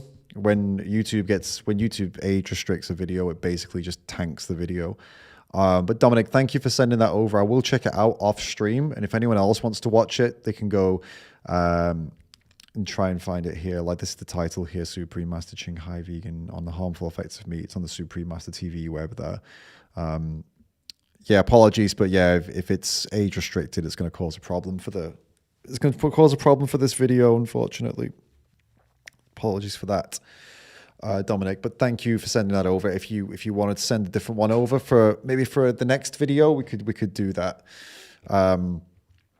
I'll finish this stream with a story some of you might find interesting. So I've given a lot of feedback so far on all these other activists and vegans, and it's very easy to sit here and see what's been going, maybe wasn't going so well, or what was going well, and it's easy in hindsight to spot those things, but actually doing it and applying it is another thing altogether, and it's very difficult. And I can tell you an example that I had recently, a story I haven't spoken about yet, but there was a guy approached me in the street, one of those Buddhists, those Hindu Buddhist types where they're trying to sell their books to you. And they come over, they say, hey, do you know about Krishna? And they try and give you a book, and they say, oh, it's free. And then they take it, and then they try and make you pay for it. Have you guys ever heard of these people? They're usually wearing all orange. They're like monks. They look like monks. Did you know these kind of people? So this guy was doing this to me. And I find them quite annoying. I actually don't like them at all because it's a scam. They're just trying to make you give them money, and it annoys me. So I was already annoyed by him. And I told him, look, I'm not interested in talking to you about this, and I'm not interested in talking about this stuff. I know everything that you're about to say. I've spoken a lot with you guys. He said, you've spoken a lot with people like me? I said, yeah, and actually a lot of your people don't like me. They don't like what I have to say. He was like, really? Well, what did they not like?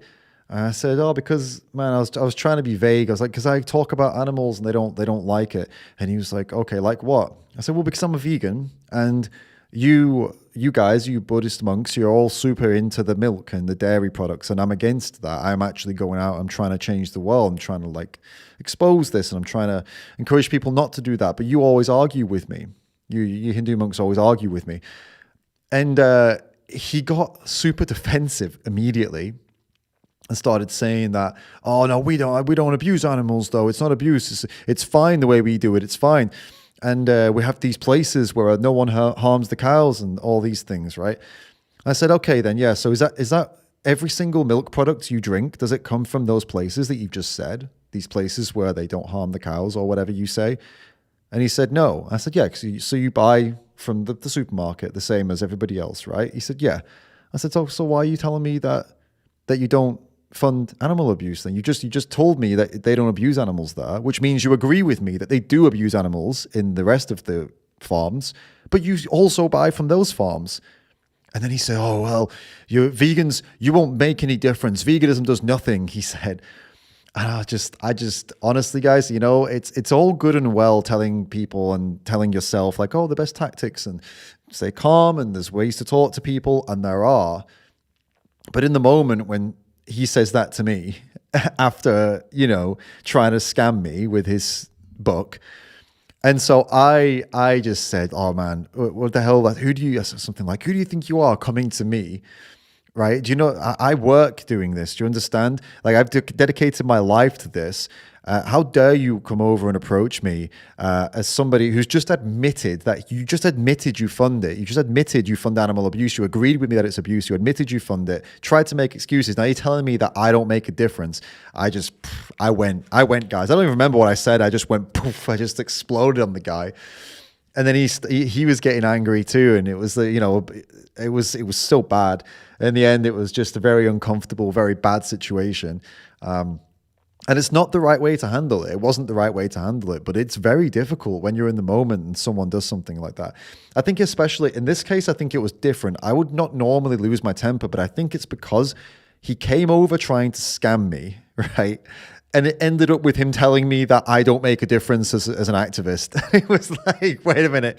You tried to get money from me, and then you couldn't get money from me, and then you attacked me as a person. It's like, it's just all me. I'm just getting attacked again and again and again, like trying to scam me out of my money. Then you're telling me like my work makes no difference. Like, this is the worst interaction. But it wasn't good. Yeah, it wasn't good.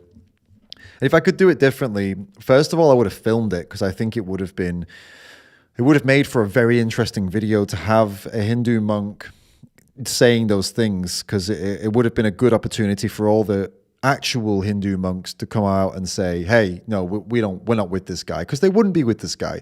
They wouldn't support this guy. The way he was talking to me and his attitude was off. It was really bad.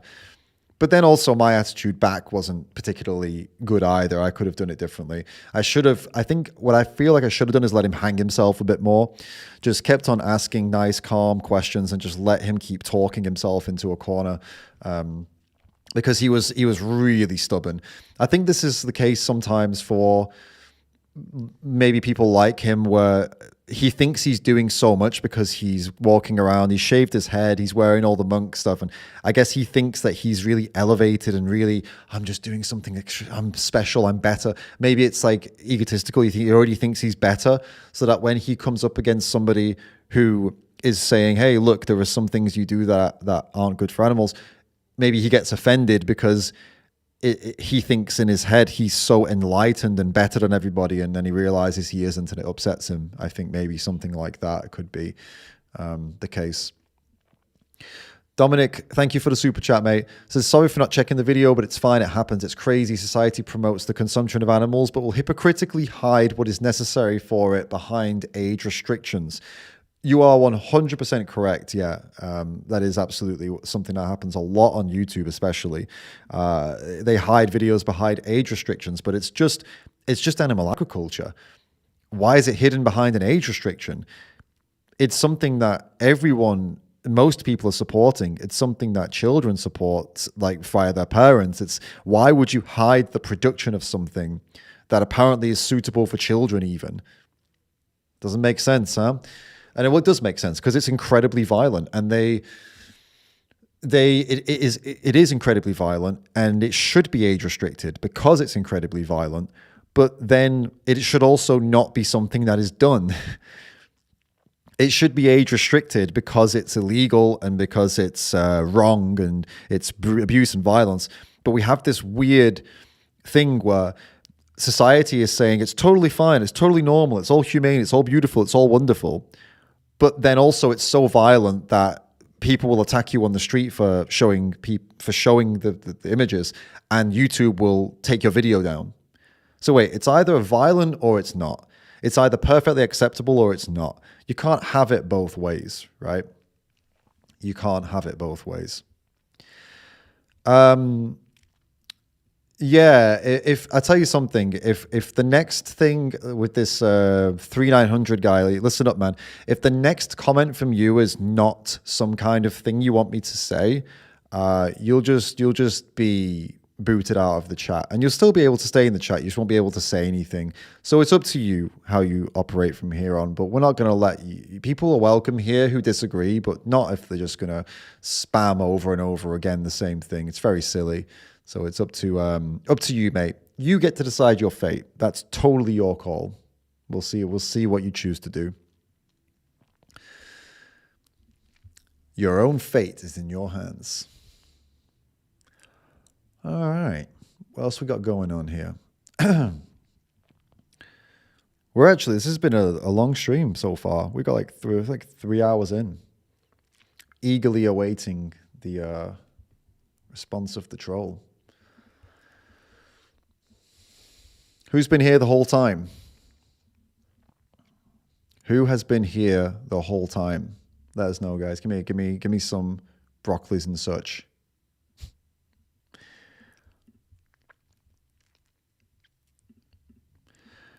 Yep. Okay. Yeah, and he just banned the guy. I said the next thing has to be some kind of argument, or he's out. And as you can see, he's just being silly. So I boot him. It's a real shame, though, to be honest with you. It's actually like genuinely really sad when someone's here and the only thing they want to do, the only thing they can think of doing, is just to just say things to try and, I don't know, get attention. But it's like, I would give you the attention. I would give you all the attention if you just said something interesting. Like if you said something about, I don't know, anything, protein, anything, bloody, I don't know, plants have feelings. Literally, you just say something interesting and you'll get all my attention, and I'll talk to you and I'll answer you. Why put the same thing over and over again? Like just some comments, some spam. Just why is that what you choose to do? I'll never get my head around it. It's this weird thing with social media these days. Because if it were for attention, you would still get the attention if you just ask me questions. I'll give it to you. But it's like they only want, I don't know what they want. I can't get my head in that headspace. I guess they want to tease. They want to wind people up more so. But I'm not getting wound up. I'm so relaxed and so calm. So it's not like I'm giving them like some kind of big reaction. I'm just asking for a question. I don't know. It's super weird, guys. It's a really weird modern thing. And it seems to only happen with, I think, younger people. Like the other guy in here is doing that kind of stuff has said he's 13 years old, you know. But maybe it is just like a thing that young people do. Like they prefer to have, well, I mean, tell us, Ahmed, Is it that you just want negative attention? You want people to be mean to you, or you want to hurt people's feelings, or what is it? Like, why do it? Try and help us understand what it is, because it is interesting to understand. I mean, you're still welcome here. You're not going to get booted like the other guy because you're not doing anything as bad as him, but I'm still interested in why you want to do that kind of stuff. You know, I'll show you a couple more examples if you want while we're chilling here. Earlier on I was talking about these big accounts, these big conservative accounts that were speaking up about animals. There's quite a few of them, There was one account that was saying factory farming is a moral crime against God's creation, one of these guys said. Look at this. We were talking about this earlier. Whoops, not that. Where'd it go? Okay, I lost it. Give me a second. Going through everything. There we go.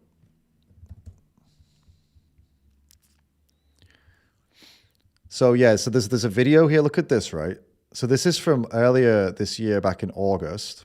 If I can pause this before it starts. It's just going to start playing at some point.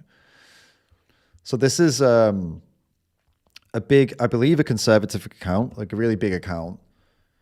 The guy's got like 770,000. Factory farming is a moral crime against God's creation and a disgusting practice. And he's got a video here that got 12.4 million views. So this is a guy who, you can see from his bio, like this is like he's a proper like conservative political commentator. He's definitely a troll sometimes and stuff like that. But look at that. What a post. How many like super influential people in any space do you see posting something like this? This video, by the way, is like a full-on factory farming video, like slaughterhouses, everything. We need to be spotting that stuff when somebody makes a post like that, whether they're a conservative or not. We need to be there. We need to be ready to say, hell yeah, it is, and start making the connections and start making getting connected on the things we agree on. There's another interesting post here that I found as well when I was looking into this for this stream. This person is 9mm SMG, 218,000 followers, anti-Marxist, trying to save Western civilization, promotes beef and bison. So again, another freedom, probably like freedom movement kind of conservative account. I'm right-wing, used to deer hunt, and I'm a meat eater. With all that said, my level of disgust towards elephant hunters is high. I understand conservationism. I understand the reasons for its legality. That's not what repulses me. I'm repulsed by the idea of a wealthy man in the US flying to Africa, spending a fortune and taking a big bore engraved double rifle worth tens of thousands of dollars and shooting an elephant. I'm disgusted that someone would find it fun to kill an animal like that. As I said, I'm fully aware of the reasons it's allowed, but let's not pretend like some guy in Texas is sitting at home and decided he needed to fly to Africa and bag an elephant to save them. The desire to kill large, intelligent creatures for fun is demented. Traveling across the globe makes it even worse. Be mad, I don't care. And then later on down here, where was it? I think it was in here, where he said, no, it wasn't. Give me a second.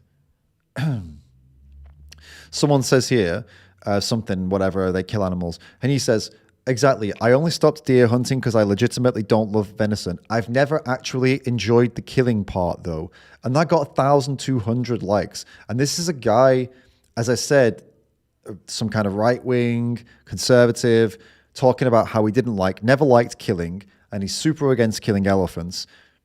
I mean, I don't know, guys, but I'm just saying there seems to be some opportunities for some very, very good crossovers between people like that who are against killing like that, who are talking about it in a biblical sense. They're saying that it's wrong to do this to God's creations, or this guy was saying I never enjoyed killing and he thinks it's wrong to go and kill intelligent creatures for pleasure. A lot of what they're saying is perfectly in line with a vegan mentality, with vegan ethics. They're not vegans, of course, right? That's 100% clear. That's not veganism. But it's damn well on the road, isn't it? It's damn well on the road. Again, like we said before, the wheel's turning, right? These are more like mentally the wheels are turning. And I just hope that in conclusion with our stream today, I really hope that we, as a movement, stop missing these opportunities. And especially I hope that we stop denying these opportunities simply because of a difference of opinions on other topics.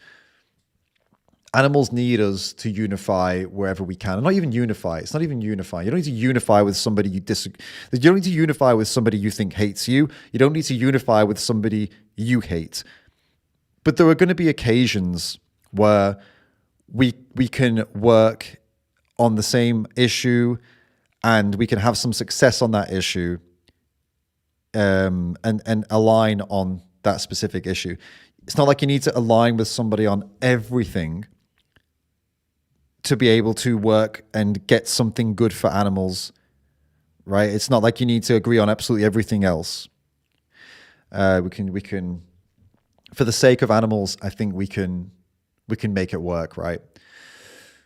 And it seems to me that a lot of these conservative types have some level of care for animals, and more so than we've been led to believe, because we know that a lot of people on the other side do, but this is quite promising, especially considering what the situation is in the US right now. It's promising that we have seemingly what looks like a movement that does actually concern itself with animals in one way or another, which is really good. And if you're wondering what I'm talking about, go back to the beginning of the stream and check it out, because there's a lot of interesting stuff there, really, really interesting stuff that we discussed at the beginning that I would love for you to check out. Yeah, if you're joining just now, you definitely want to do that. Guys, it's been good. It's been a good hangout. I'll do more of these streams. I promise we're coming back. Okay, we're going to come back. And we're going to do more streams. We're going to do more reaction stuff. Might look at some other stuff. If you've got ideas of what you want me to look at, fire it over and I'll have a look and see if it's going to be interesting, suitable for us to check out. And I've got this interview coming up with the vicar, and I also have an interview coming up with an ex-hunter who is now a vegan, an animal rights activist, which is very cool. All right, guys, keep on speaking up for animals, please. Never stop. Share this video with people you think should see it. Please do that. Subscribe, like, join the Patreon team if you want to support me and make sure I can do more of these videos and more of the work that I do. Join the Patreon team, join the YouTube members team. Do both of those things. It would be absolutely fantastic. Oh, one more thing before we go. I might as well plug this. I've teamed up with Plants Against Veganity. Do you guys know what this is? Might as well just plug this real quick because it's a vegan company. Activist runs it. Here you go. Plants Against Veganity. If you know Cards Against Humanity, this is Plants Against Veganity. It's a vegan version of Cards Against Humanity, made by a vegan animal rights activist. Yeah, it's a really good gift for Christmas. I've got a thing set up with him so that you get 10% off if you want to pick one up. And the link is in the caption, the description of this video. I'll quickly show you what this is. It's like lots of like vegan related stuff. Like you see that growing. It says growing. Let me show you. It says growing man boobs, bacon though, stuff about Piers Morgan. And basically you can play Cards Against Humanity, but with vegan related questions and vegan related statements and stuff like that. It's a very cool game. And again, all the money that when you're buying this, it goes to an animal rights activist. And actually, he's working with me on some very, very interesting stuff that's going to be coming up that you're going to be very, very happy about. Some very, very strong animal rights work that I've been doing with him. And so support him, support his company, buy it for someone for Christmas, buy it for yourself for Christmas. You can get it at thisisnotagame.com/rams. This is not a game.com/rams.co/rams. Sorry. And that'll get you your 10% off. I'll put it in the chat. There you go. think that was it. Yeah, that gets you 10% off, and it also helps me as well, because as part of the deal, every purchase you make, I get a little bit back as well from it. So you're also supporting my activism, you're supporting him and his business and his activism. Everyone bloody wins. And you get a game, you get a really cool card game that you can play with your family and friends over Christmas and beyond. It's a very good gift for that. Very good family game. Well, it's a little bit dark humor. Sometimes it might be a little bit much for your family, but hey, give it a go. All right, guys, lovely hanging out with you. Thank you for everybody who joined in. Thank you for everybody who dropped some donations and comments and suggestions and likes and all that good stuff. Like, share, all the fun stuff, all the wonderful stuff. Subscribe if you don't already. I will see you all in the next one.